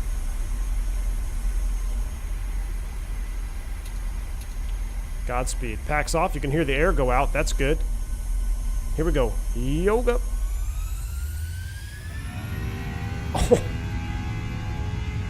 Oh my gosh. Auto throttle alarm.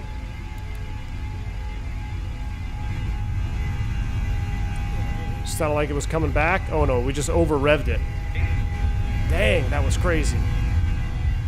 Alright, let's focus. 100 knots. Check. Ease off that forward pressure. V1, rotate. Wow.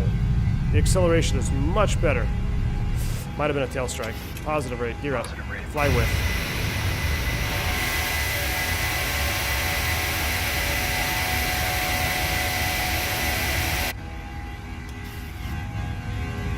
I mean, that actually is an audible difference with the packs off. I mean, that was 100% an audible difference with the packs off, going full Toga. I mean, look at this. Flight distance at 20 degrees only, no more. Even if the flight director commands it. That's my bad. We didn't even arm LNAV, VNAV. LNAV, VNAV armed. There we go. We're FMC speed, LNAV, VNAV path. We're accelerating. We got a tight turn to make here. Andre, exactly. Maybe if I had the packs off, we would have been taxiing faster. You're exactly right, man. You're exactly right. I gotta brighten up some of this.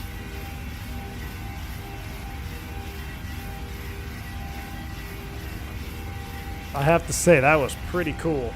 Here comes flaps 1. That growl, though, when we went full Toga. Goodness. Yeah, we should probably get one pack on here so we all don't pass out. Let's go auto. And then we'll do the other one here in about 15 seconds. There's flaps 0. We'll clean it up. We're going to do a bank angle check here pretty soon. Let's go pack 2 into auto. Pressurization comes online. Oh yeah, look at that. I gotta say though, it's still fun flying this airplane.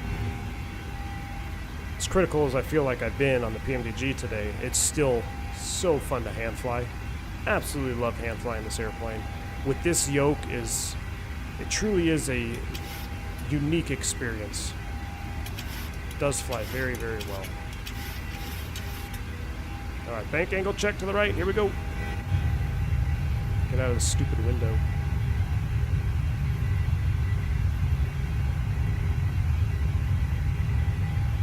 What do you do if the Airbus flight director points greater than 20 degrees? It won't, Aaron, because it's properly designed that when the flight director's on, you're trained to follow the flight director. If it points more than 20 degrees, there is something way wrong, and it would be an abnormal, and in that case, we would shut the flight director off and use the bird. But yeah, that's just, that's something that comes with your Airbus training, as they teach you. If the flight director is on, you fly the flight director. That's why in some instances, the first memory item is to turn the flight director off. One off the top of my head is a TCAS, RA. You get an RA, autopilot off, flight directors off, and then you pitch the airplane to comply with the RA. I can't think of an example that would be, just do this even if the flight director tells you to do this. That just doesn't happen on the Airbus, you know? It's very much so fly like it's supposed to be flown. That makes sense. Logo off, that's good. We'll keep the wing light off as well. We are indeed pressurizing, that's good. Let's keep hand flying out of here. Yeah, I'm trying to think of one, Aaron, and I can't I can't even think of a situation that would cause that. Even in like some of the crazy ones, like a wind shear, if you're on approach and you get a really bad wind shear, you're actually supposed to follow the flight directors go into wind shear escape guidance. So basically, you have to follow. If you follow the flight directors perfectly, that is your best chance out of recovering from that wind shear. So, and I would imagine the Boeing is probably similar, but yeah, it's. I can't think of an example that would be like, oh, why would you don't follow them, unless it was an abnormal. You don't ever want to say ever and always and all that stuff in aviation, but I can't think of an example. Hold short golf, I agree, man. The graphics are just 10 for 10. I'm going to straighten out the line here. Let's just go legs page. Let's go direct Boken. Execute. Oh yeah, just I'm hand flying it with what, 2 fingers down here? Love it. Absolutely love it.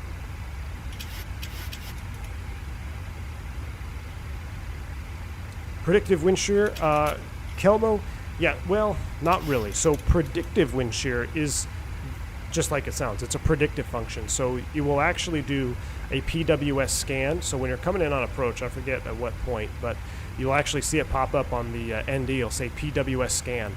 And what it's doing is it's scanning for wind shear. And if it detects one, it'll say wind shear ahead. And believe it or not, a wind shear ahead does not require a go around. It's literally just an advisory saying, hey, I think I've possibly detected wind shear ahead. You can continue the approach. Now, personally, depending on the scenario, I probably would execute a go around, but it's a situation is situational, right? I don't know if I would every time, but that's a predictive function.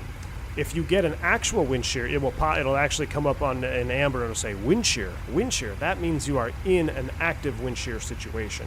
So there's two different modes going on with the wind shear in the Airbus. And I say Airbus because I can only assume the Boeing is very similar, but I don't know for a fact. So I'm speaking specifically to the Airbus. There is Command A, climbing to 350, brakes off, gear lever off. Let me make sure everything else is good here. The packs are on. It's all we need is hypoxia. Everything else looks good on the overhead, right? Fuel is good. APU is off. Let's enjoy some views here, shall we? Oh, that's the view. Well, no, that's the view. Let me put you guys back into live. What is wind shear? Wind shear is... that's an old route. I'm sorry about that. I'll get you a different one here. Wind shear is an abrupt change in wind speed and direction. And it's particularly dangerous when you're low level. So on departure, on takeoff, and on landing. It's an abrupt change in direction and speed of wind. Is the PMDG a performance-friendly airplane? Blase Green, yes. I still think it is probably the best performance. It is the best optimized airplane in the sim. I get better performance in the PMDG than I do any other airplane.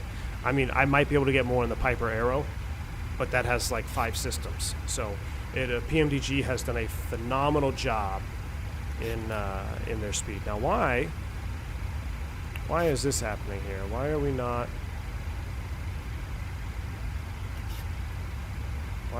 pitching down? You guys see this? What am I missing? FMC speed.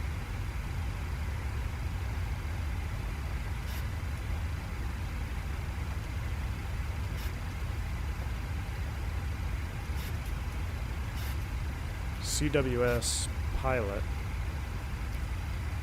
Lower the nose. Autopilot off. Okay. Let's go VNAV. Command A. Alright, N1. There we go. See? Even an Airbus pilot. Live and die by your FMA. If you guys ever, this is the biggest tip. I got 300 people looking at this stream right now. I'm going to tell you something. Take this piece of advice with you for any airplane that you fly, whether it be real life or sim. If you ever need to know what your airplane is doing and why it is doing what it is doing, you need to bring your eyes right here. Pretty sure it's the same in the Boeing. They call it an FMA. I know the flight mode annunciator is what we call it in the Airbus. But this tells you what your aircraft is doing. Whether you're in an Embraer, a CRJ, a Citation, well, depending on the avionics and a Citation. But you get the point. Boeing, Airbus, you will live and die by your FMA. We were not in N1 mode here. We had something we had something else going on. So if you ever want to know what your airplane is doing, come here and look at your aircraft, and you need to understand the mode. So like we're in N1 speed mode, we're in lateral navigation mode, or we're in N1. I guess I don't know what this column is called in the Boeing, but it's N1. We're in VNAV speed, and we're in LNAV for lateral navigation. So you want to understand what these mean, and you want to know where they are, and anytime you have a question about your airplane, that's where your eyes need to go. All right, that's my soapbox. Have you ever witnessed a rejected takeoff when you were next up for departure?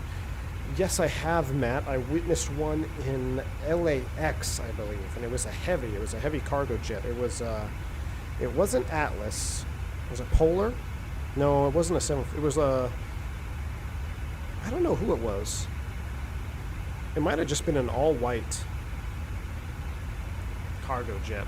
But it was a heavy. I think it was a 7.6. I'm pretty sure it was an all-white 7.6.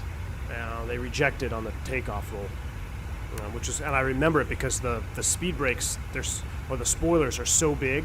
I remember just because you're at the departure end, right? So you're looking at the tail, you're looking at the back side of the airplane, and you just see the spoilers come up, and then the dust blow forward from the reversers. But yeah, that one wasn't too long ago, a couple months ago maybe. We're running out of go-go juices to climb up here. Kalita, it might have been Kalita. Do I enjoy flying the Embraers? Absolutely. The 170, 190 is a phenomenal airplane. I really, really hope we get one for Microsoft. I really do.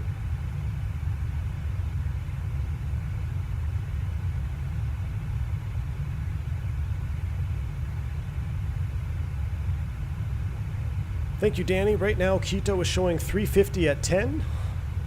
Towering cumulonimbus scattered at 3, 1023, no significant weather. Thank you, Danny Roble. Appreciate that.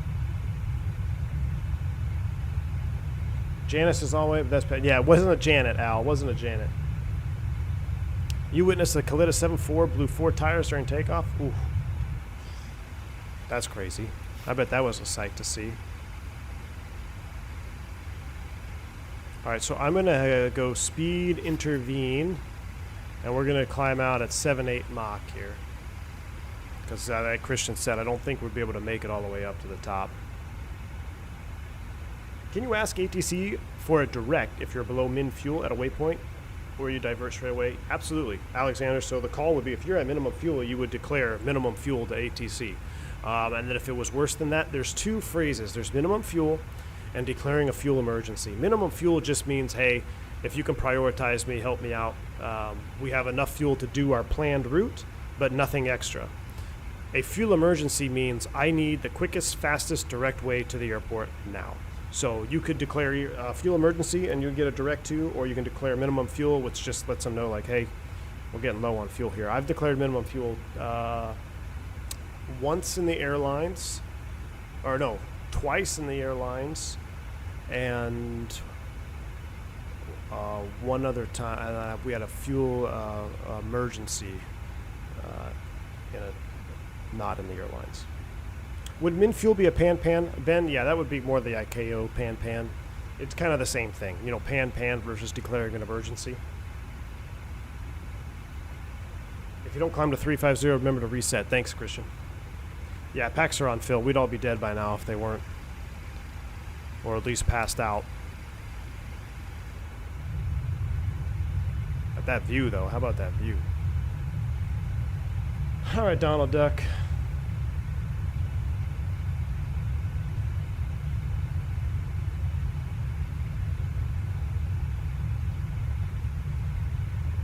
That's how Ryan and I roll here in Europe all the time.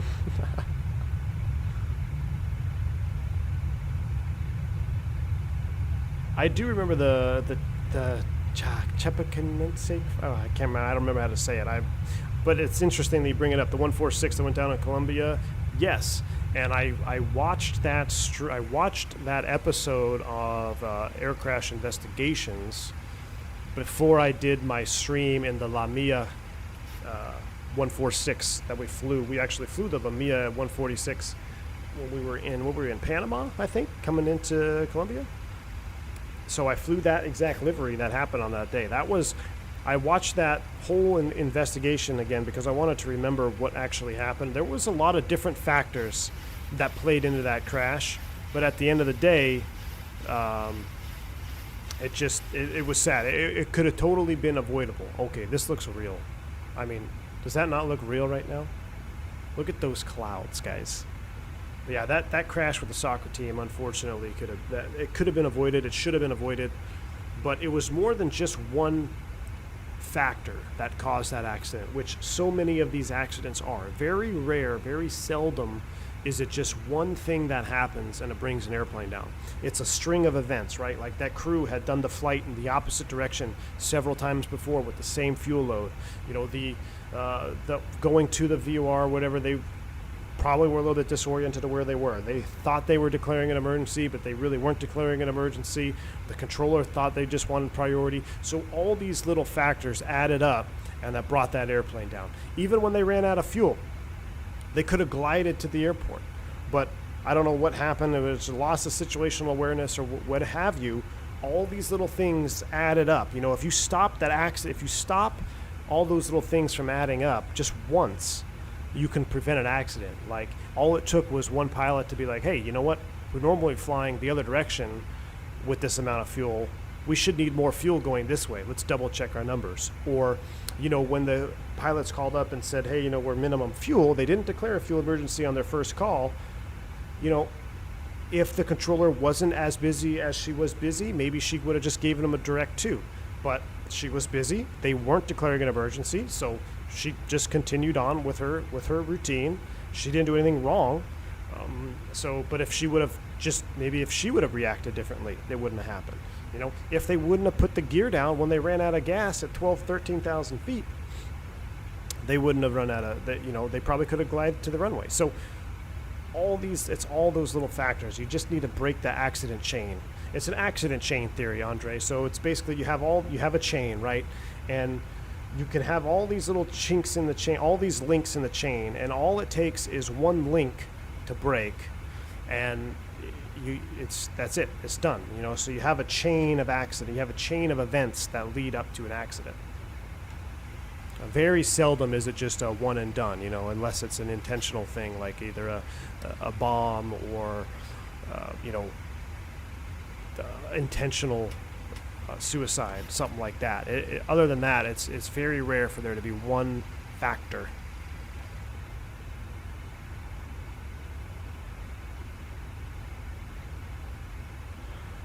My radio communications instructor was the ATC controller for the accident. She told us all what happened. Man, that's tough, Andres. Yeah, I mean, I don't know more than what I saw.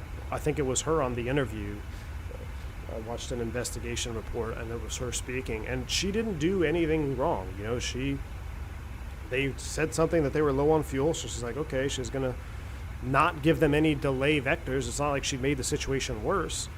If they would have declared an emergency from the very beginning, I'm sure she would have done what she needed to do. So all those tiny things, man, it's sad. It really is sad.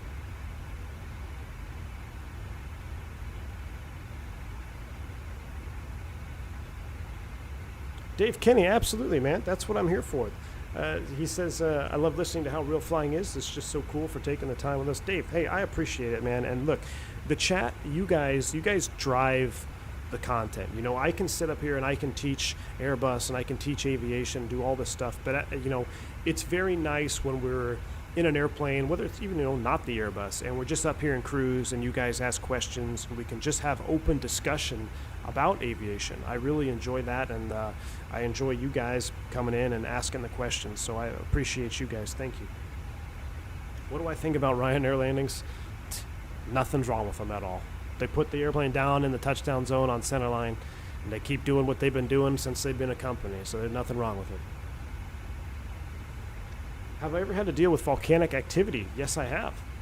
The BA-74 always blows your mind. Ben, yeah, we do deal with volcanic activity coming down to Bogota. Not so much Bogota, but what's the one? Well, obviously Quito has volcanic activity, but the most recent one that I did, I say recent, it was a couple of years ago now, but we were flying to Rio Negro. No, excuse me. We were flying to Guatemala City, and there was an eruption that happened, but it wasn't, the problem wasn't Guatemala, it was our alternate. So our alternate was in the path of a possible ash cloud, and Guatemala City was operating at pretty much minimums. So you could see, here's the accident chain building, right? So we're going to Guatemala City, where there's, it's low weather conditions, but there's no volcanic ash. It's totally fine. We just have to deal with some low visibility. However, what if something happens? It's a single runway ops. What if somebody goes off the runway? Or what if there's an emergency and they close the runway? Now we have to go to our alternate. Well, what's the ash cloud doing over there? Is it going towards our alternate? We need another alternate. The weather's pretty poor around this part of the country right now. Where's our new alternate? So yeah, we absolutely do track volcanic activity. We get automatic printouts when they erupt, and we get tracking information, and we can plot them on our chart, and we can actually see where it's drifting to. So yeah, it's a very serious, volcanic ash is a very serious threat to jet engines. So yeah, we do track that, and we actually, and you'll get messages from dispatch. They'll tell you, in that particular case, we changed our alternate, but when we changed our alternate, it increased our minimum fuel requirement. So that brought us down very, very tight for gas. We really only had, you know, one full approach going into Guatemala City to make sure we got it. If we couldn't get in, we were going to go to our alternate. So thankfully we were able to get in just fine. But that's kind of that accident chain, right? What if we didn't care about the eruption because, oh, that's somewhere else in the country, it doesn't stop by our destination, but then we can't get in, we divert, and then we fly through an ash cloud, right? That's that accident chain. We got to break it somewhere.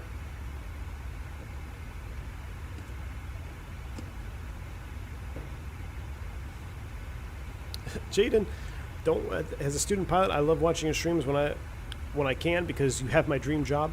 It is so cool to hear your stories and advice. Jaden, well, congratulations on your student pilot. I'm sure you'll be here. I'm sure you'll be doing this job very soon, man. But thank you. I appreciate that. And I love seeing you guys come into the chat and talking about your training or your progress and past the check ride or past this or past that. So thank you, man. Dave Kenny, I know I was going to change the view, but I don't think I can change the view. This view is just epic right now. This looks real. I mean, this side, it's whatever. We could go behind here. I could go out in front, but then I don't know. There's something about this view right here. Even with the window, we'll leave the window. We'll do window now. It just looks real.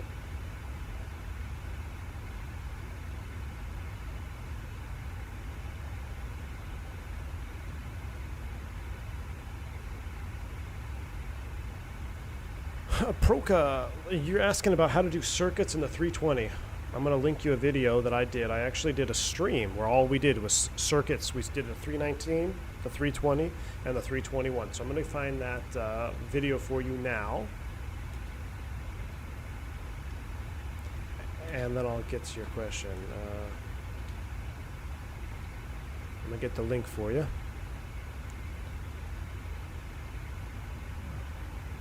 If I can find it. Wow, I can't even find my own video. There we go. Out on it. So, you know, you can obviously skip through and just go to the landing parts, but I do 3 landings in each airplane, and I do them all with a crosswind, and I do 3 at night as well. But when you say the airplane goes berserk on you, what's happening is when you go around or you go to take off again, you're gonna get ECAM warnings and alerts, and that's totally normal. You ignore those. So you're getting a takeoff config warning and all this stuff, but in a go around, that's the one time where it actually says in the book, ignore any alerts or oral alerts that you're gonna hear in the cockpit. So if you're doing a touch and go, you're gonna land, you're gonna go flaps up 1 step, toga, and take off. As soon as you rotate, positive rate, gear up, the airplane's going to quiet down. But hearing those ECAMs and oral alerts go off, that's totally normal. There's nothing to worry about that. All right, I'm going to go back to, how do I get out of speed intervention? There we go. Let's go back to 8.1. We're going to speed it up a little bit.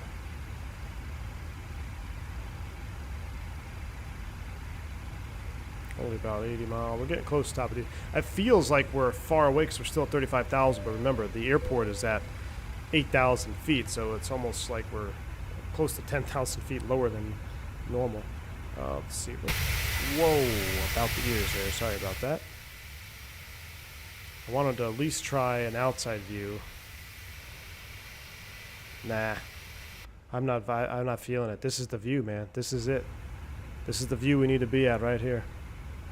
Andre, you've joined Commercial Pilot. Andre, thank you so much, man. I appreciate that. Exclamation point, welcome. We'll give you the information for your new perks here on the channel. Most notably, if you're a Discord user, if you use the same account that you have for your YouTube to the Discord, you'll get access to the View and After Dark section of the Discord. We have members only stuff in there. I do some members only. I do some streaming in there, like when I'm doing test streams or just flying GA aircraft lately, I'll be in the Discord. I'll be doing it in there. Also on the community tab for the members, I put out polls and I put out community content only for members. I put out some real world flying videos as well. So those are all your new perks that you can enjoy at the channel. I'm glad to have you, man. Welcome aboard.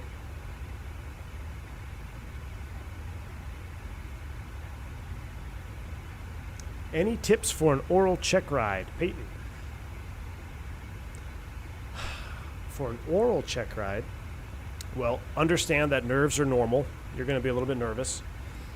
But go in prepared and don't expect to know everything. You're not going to know every single question. However, you want to know where to look to find the answer. If you don't have the answer, just say, you know what, I'm not sure, but I know where I can find it. Can I look it up real quick? And that's totally acceptable because, you know, being a pilot, you have all these resources available to you. And the examiner knows this. So they want you to know where to find things. So if you don't have the answer, you're not sure, don't guess. Because if you guess, then you go down the rabbit hole, and that's when the instructor is going to smell blood in the water, and they're going to keep digging and digging and digging, and then that's how check rides, and especially orals, get busted. So if you don't know, don't guess. Just be like, I'm not sure, but I know where to look. Let me see if I can I look it up? Can I look it up? You know, and do that. That would be my tip for going into an oral check ride. Have I flown to Punta Cana? Yes, I have. Have I been flying the 310 or 414 recently? Dylan, I flew them yesterday. Both of them. I love the 310. So there's a flight model fix for the 310 that Phantom has done that absolutely changes the way the airplane flies and makes it flies realistic. I don't know what flight model they did there from the default for the 310, but it is no way near near realistic as far as twitchiness is concerned. So Phantom 320, who also flew 310s, he's modified, he's done some tweaking to the flight model. I have his flight model fixed and it is awesome. The 414, I know it just got an update. I haven't flown it recently. I haven't flown it in the last couple updates.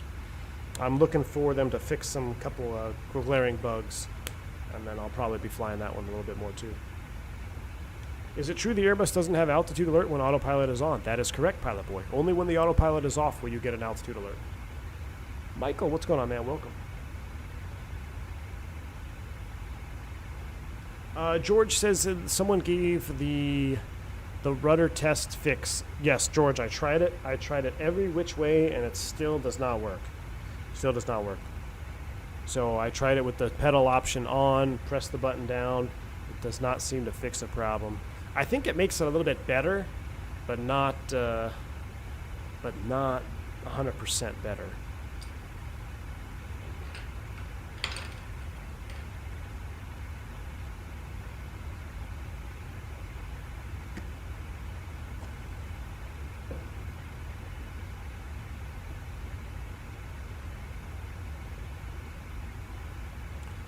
What do you think of the recent debacle with PMDG? Are you talking about the are you talking about the cockpit mods? Is that what you're talking about? Or the EFB stuff? The cockpit mod is blows my mind. I think that's just silly, but it is what it is. We should probably start looking at this approach a little bit though. So I'm gonna start setting up here. How do you get ATIS at an arrival airport? Do you just switch the frequency or you ask ATC? Alexander, we pick it up from ACARS or digital, so we actually send it off. Well, nobody listens to the ATIS anymore unless they don't have a digital ATIS. If there's no digital ATIS, like in airports like Cancun or a couple of the airports in South America, you can actually send for it through an ACARS separately, but then you might listen to the ATIS number. But yeah, you very rarely, if ever, listen to the ATIS, at least when you have ACARS and data link.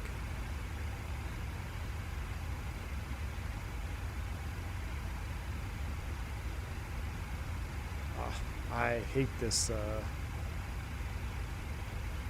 I've been spoiled. I have been spoiled by the Phoenix and the Just Flight EFB. The Just Flight EFB is good too. I've definitely been spoiled by using the onboard charts. This Navigraph Charts app is challenging sometimes. What approach did I say we're doing? The Zulu?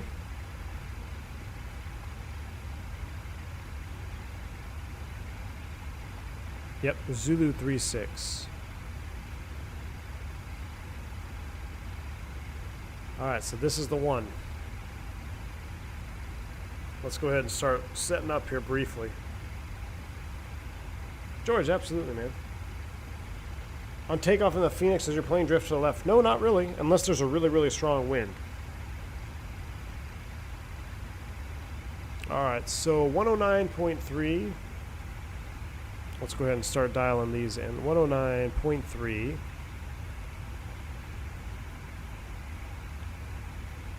109.3 is set. And if we look at the init, we can verify. Yeah, 109.3. Final approach course is 001. 001. And we're going to do a flaps 40, 126 for landing. So 131 will be our bug up speed. We'll arm the approach when we get down there when we're turning inbound. But looking at the arrival here, we're definitely flying into a bowl. Condorocha? Choa? I don't know. 19 arc. Here's a 90 ME arc. Max 180 knots. So I want to just verify some of the speeds in here. Yep, 180 knots at 2541. That looks good. It has us slowing down to 131 at F536.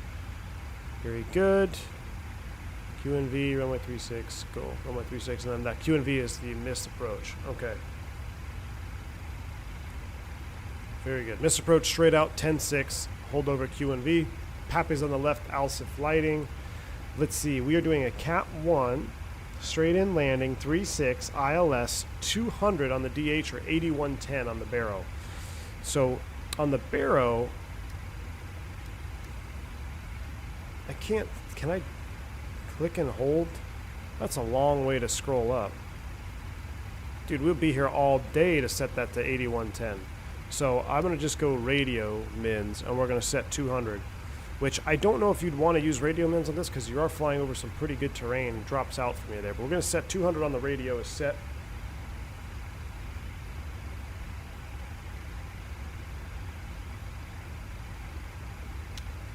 And this looks good. All right, so here's our sector. Look at these sector altitudes. These are some of the highest I've ever seen. So this box... Florida Wings, welcome to Commercial Pilot, sir. Glad to have you on board, man. Exclamation point, welcome. Thank you so much for joining the channel. I appreciate you.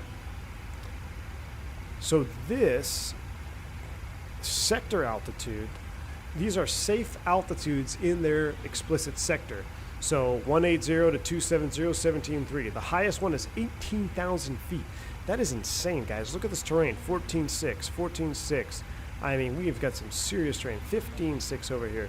And the highest point on this chart is indicated by this black arrow right here, 16,000 foot peak. I believe that's a volcano, right? So, insane stuff. We can cross the Quito VOR at 18,000 feet. So I'm going to dial in 180. We're going to dial in 180 here for the altitude just to get us started because I know TOD is coming up. So we've got that set. We've got data on there. Terrain mode is on. We're going to do a auto brake 3, flaps 40, full reverse landing. And the overhead is pretty much set up for that. So I think we're good. TOD will be here very soon. Let's enjoy some more views. What do we got out the left side? Got a mountain out there. Let's do some more. Let's do some in front of the engine views.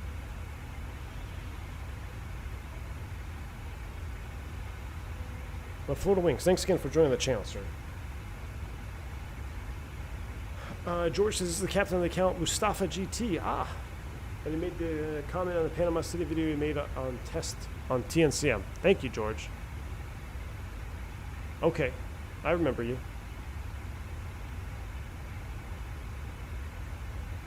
I'm curious, what would you do in the case of a depressurization descend to 8? You would descend to the minimum en route altitude, yeah.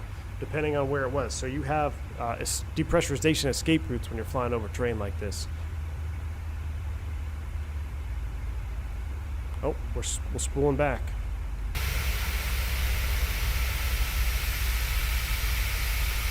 There's top at descent. I quite like this livery.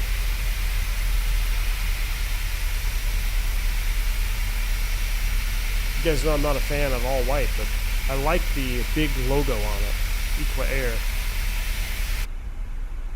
Down we go.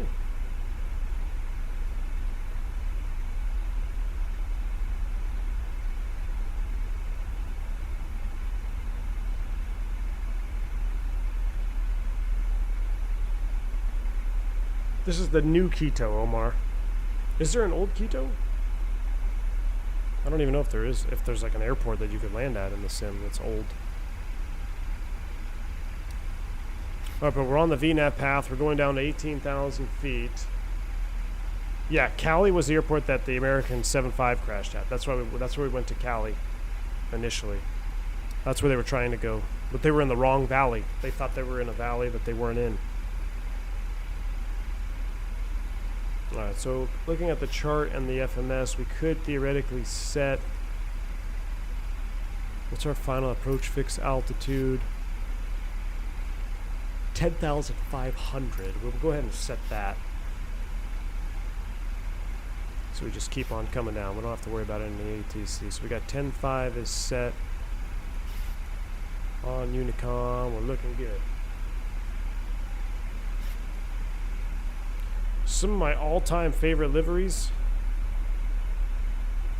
Well, there's too many. I don't, not in any particular order, but Northwest Bowling Shoe, Southwest the Canyon Gold, Freedom 1 on Southwest. Southwest has got a bunch of good ones.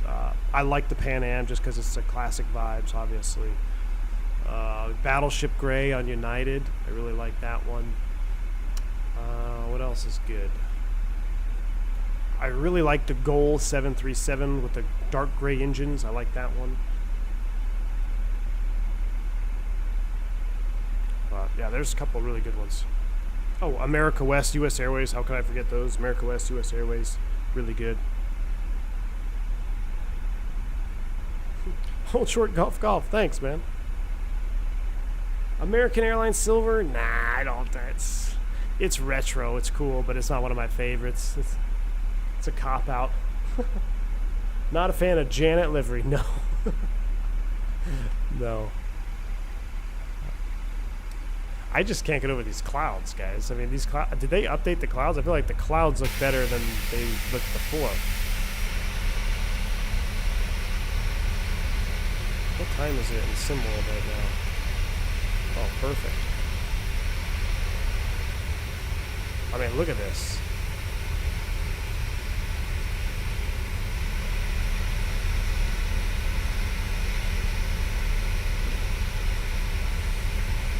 Pete S, like most of my passengers. Air Jamaica is very nice. Yeah, Andre, absolutely.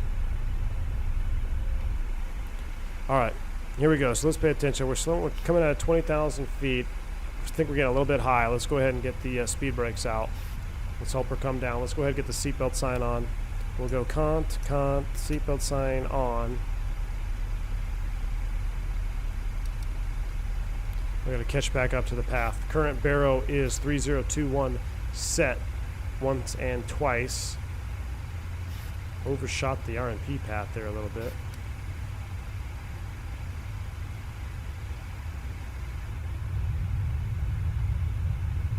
Oh, here it is, folks. Welcome to Ecuador. Old Avianca, all red. Yes, I like that. TWA, yes, amazing. Yep.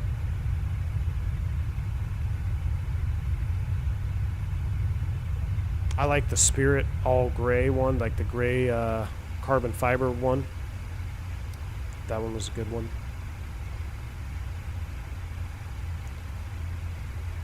Trying to catch up with 400 feet. We're slowing down and going down. Oh my goodness. Screenshot. Print screen. Guys, hit the like button for that already. Jeez Louise, look at that view. Oh, Air New Zealand. That one is unique. I bet that airplane gets very, very hot.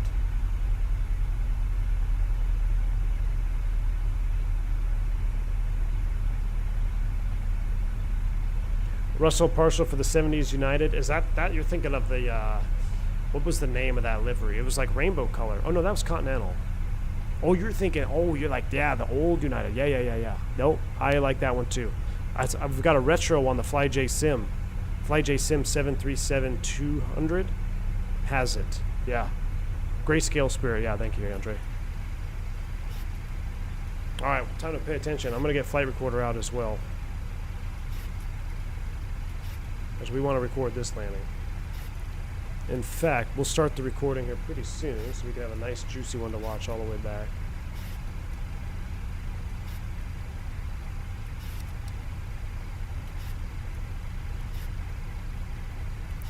Just trying to think if we're going to slow down in time. Should be at 180 max. What's our flap extend speed? Flaps 5, 220. Coming out.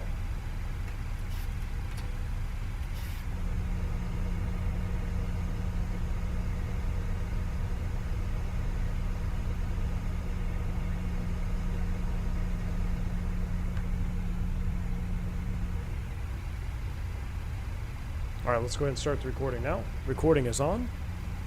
This will be a long recording, but look good. Flaps 2. I just can't get enough of these views, except the window keeps ruining my lighting. Oh, British Airways Landor, absolutely. Yeah, the Landor livery is the only British Airways livery, man. Whenever I think British Airways, I think Landor. We are riding the speed brake down.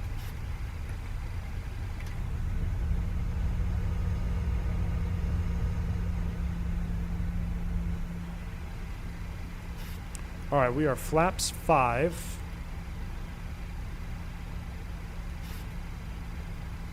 I mean, I guess we'll just keep following the speed, let it keep coming back and managed. We'll arm the approach once we turn inbound, right? That's what somebody said to do. I feel like we're a little bit high, though. Yeah, we're way high on the path, aren't we? Why are we high again?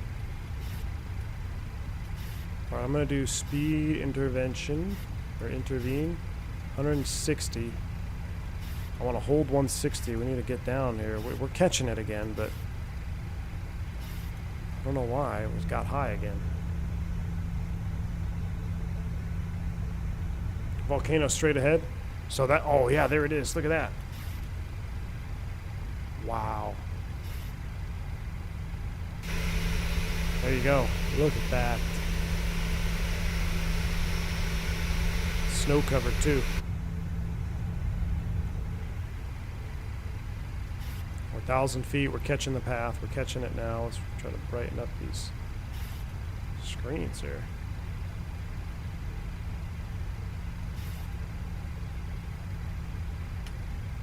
I can't use this landing bar. There we go. Driving me nuts. On that one. There we go. Cool. All set. Lights are on. Cotopaxi, that's the 16,000 foot peak. Wow.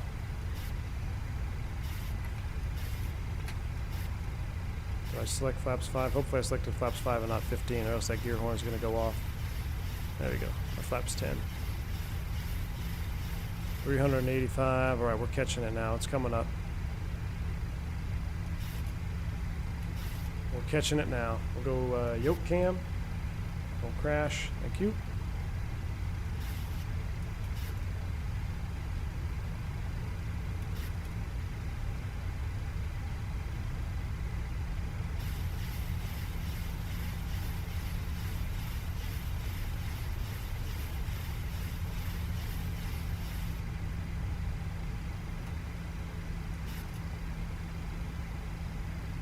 Alright, we're turning inbound. Let's go ahead and hit the approach button. Glide slope, glide path, loke. Oh, so it's at an angle.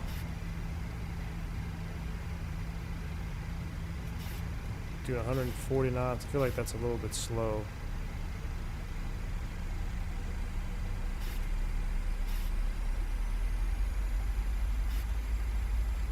Do 150. It's gonna be a long replay.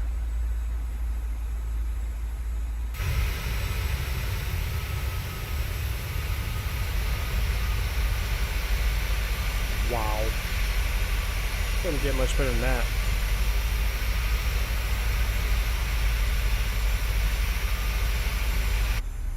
Huh. So you actually need the window tint. Goodness me, look at that.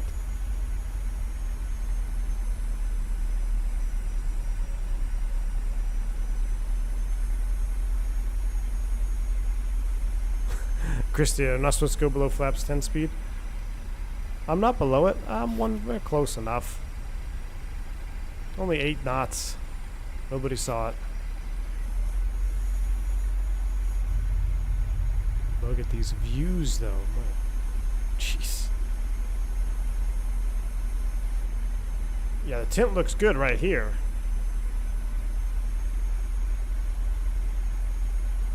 I mean, that looks awesome. This looks a little bit low res down here. I don't know. Just a livery thing, maybe.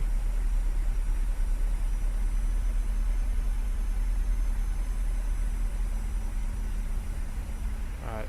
I can see the airport out there. Alright, glide path is captured.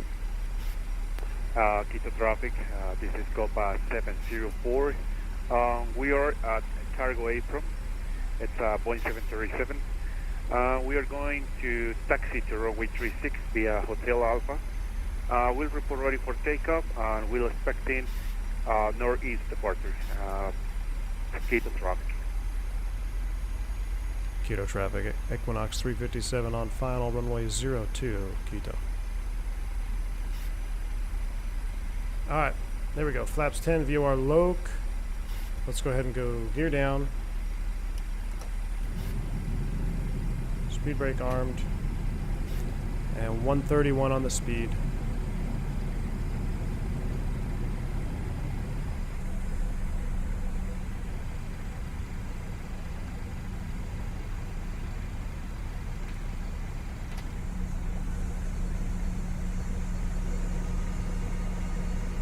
The flap sound is nice.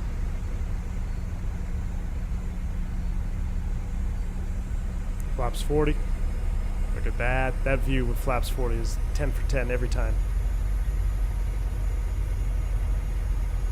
God, I love that wing with the flaps 40. Alright, we have the airport in sight. Why don't we hand fly this, shall we? Let's see a little high density altitude hand flying. Gear is down, 3 green, spoiler is armed, autopilot's coming off. I have control. I want to fly it manually as well. Auto thrust is off. Alright. Hold on to your hats, folks.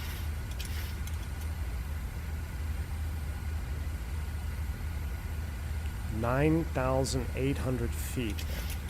This is insane.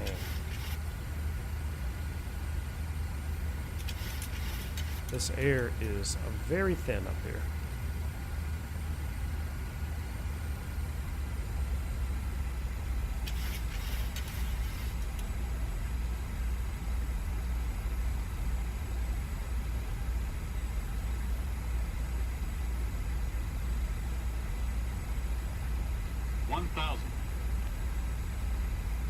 Thousand feet stable, clear to land.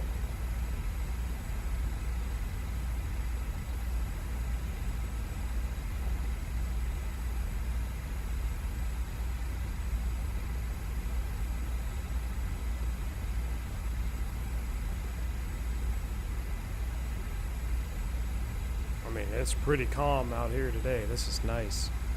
I feel like I'm skiing on glass.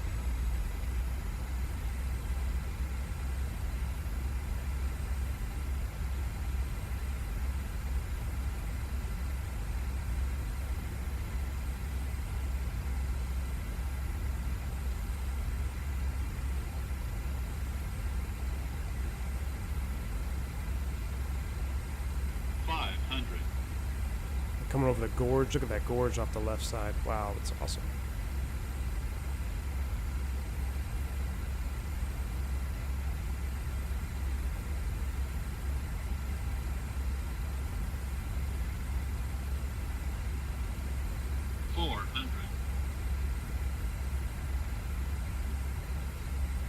Approaching minimums. Glide slope. What? Glide slope. Glide Dude, slope. I'm right on it. Glide slope. Minimums. That's like, I am right on the glide slope. Doesn't even get to look better than that. 100. 50. Check. 30. Close. Hold the attitude. 10. Float. Oh. That was not a very good one. It was not good. That was not a good. That's how it happens. You know, this is how you know this sim is pretty sweet. Quito traffic, this is Copa in real life. Reaching the whole shore for runway 36, and we are going to lining up and waiting for departure. In real life, your worst landings come when you have dead calm conditions. And we had dead calm conditions on that approach. That approach was perfect, 10 for 10 on the approach coming down, right on the glide slope, right on the localizer. And then I go into the flare and I just absolutely just butcher it. So that is how you know this sim is pretty good.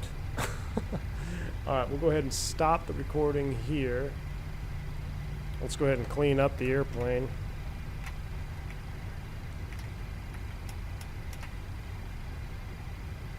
Quito traffic, Equinox 357, clear, runway 02, taxi to the ramp, Quito.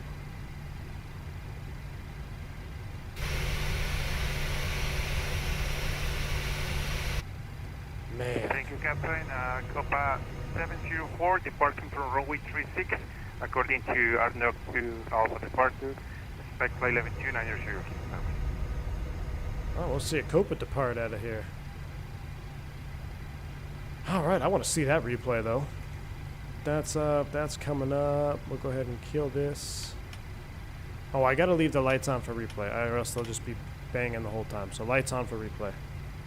That was 3602. Sorry, Pedro. You're right, 36. I'm all over the place. Jeff, 10 for 10 on the accident. On the accident. Oh yeah, packs off for taxi. Hell, I'm gonna try it.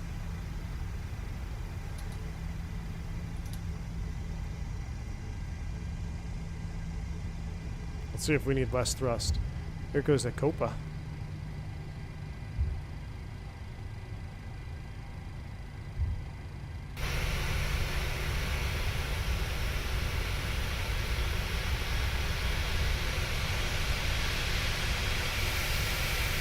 Nice. That was cool. That was all over the center line. Good deal. Have a good flight.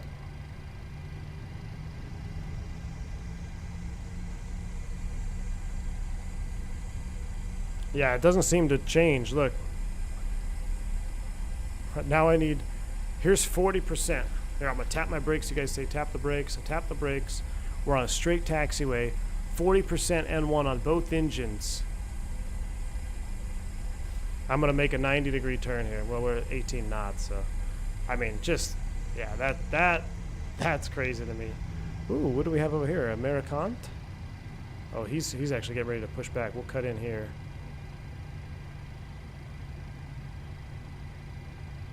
Take out a few taxi lights. Never hurt anybody. Alright. Got some hard stands over here. This is how you break a wingtip off. Ooh, that's the 737 MAX. Godspeed, my friend. That's a 737 MAX.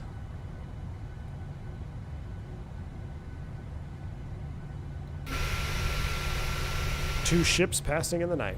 Alright. Let's take this one over here. This is a pretty nice little airport. This is not an add-on at all. This is just default. Aeropuerto International Mariscal something de Quito.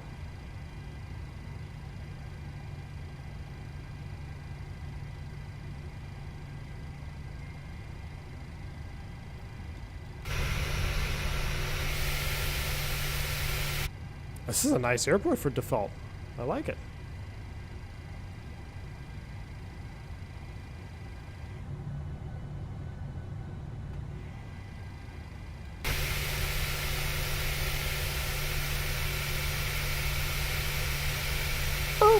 Ooh, that was a good one.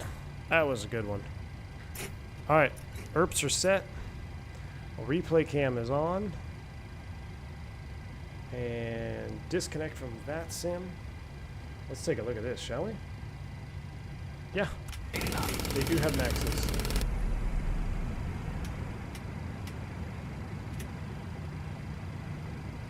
Okay. Here we go. 300 likes? Are we at 300 likes? Nah.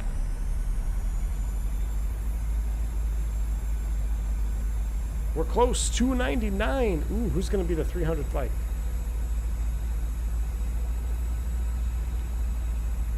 We got to keep the lights on. Okay, check your internet there. Oh, you know what? I left the flaps. Dang it. Hopefully they'll come out, right? I think they will. Yeah. They're extending. They're extending. Let's watch this replay here. Ooh, this is good. You get to see the flaps extend too. What a sunset. 302. Nice. Thanks for the likes, guys. Appreciate you.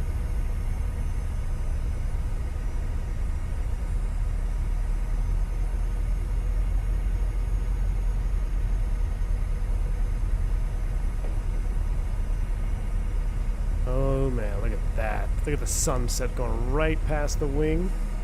Oh my goodness. Would you ever see me flying on a Max? Yeah, I'll fly on them. I mean, they're probably one of the safer planes you can get on now because they've gone under so much scrutiny. Look at that. George, you were the 300th? I appreciate you, man. Thank you, Theory. Have a good night. Thank you for stopping by.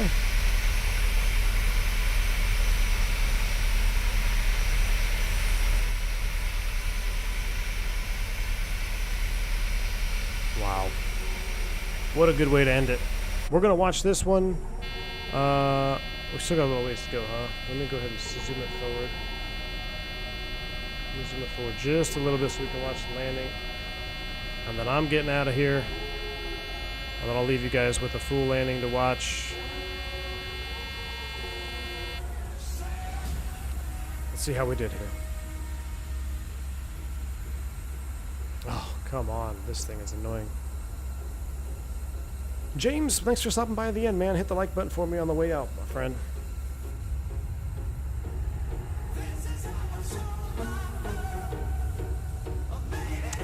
Kivo, it's exclamation point throttle. Bring you right to the page, man. Exclamation point throttle. There are 3D sim mods. 3D sim mods from Etsy. Look at that gorge right there. Look at this terrain. Look at that approach though. See how stable we were? We were bang on the whole way. Engines didn't even fluctuate. We were bang on the whole way down, and then I don't know, just chunked it. Digital Mark, always a pleasure, my friend. Take it easy.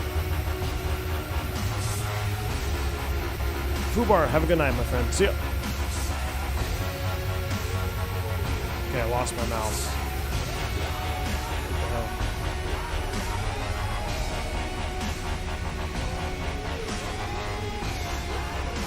Alright, this is weird, guys.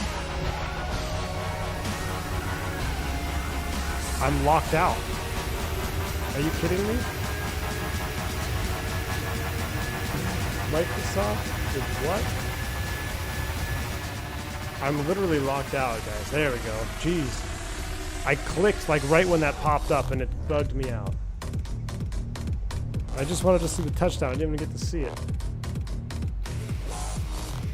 Jeez. FS Realistic is dead. It's dead. It's already been dead. Yeah, I just flared a little high again. Traditional Airbus pilot again. Oh, yeah. Oh, that was a little firm. But we got her down. Welcome to Quito. I love seeing the animations, though. Pretty nice, pretty nice. Guys, thank you so much for tuning in with me on this Boeing stream. If you're still here, there's something very, very exciting coming to the channel this weekend. Now, I don't know if I'll be actually being able to stream it, but any updates I get, I'll be posting to the members first, so keep an eye on the V1 After Dark section of the Discord and also the community tab. Something very exciting is coming this weekend, so can't wait to share that with you. I hope you guys enjoy the rest of your days wherever you may be tuning in from. Until the next time, guys, stay safe, stay healthy. I'm V1. See ya!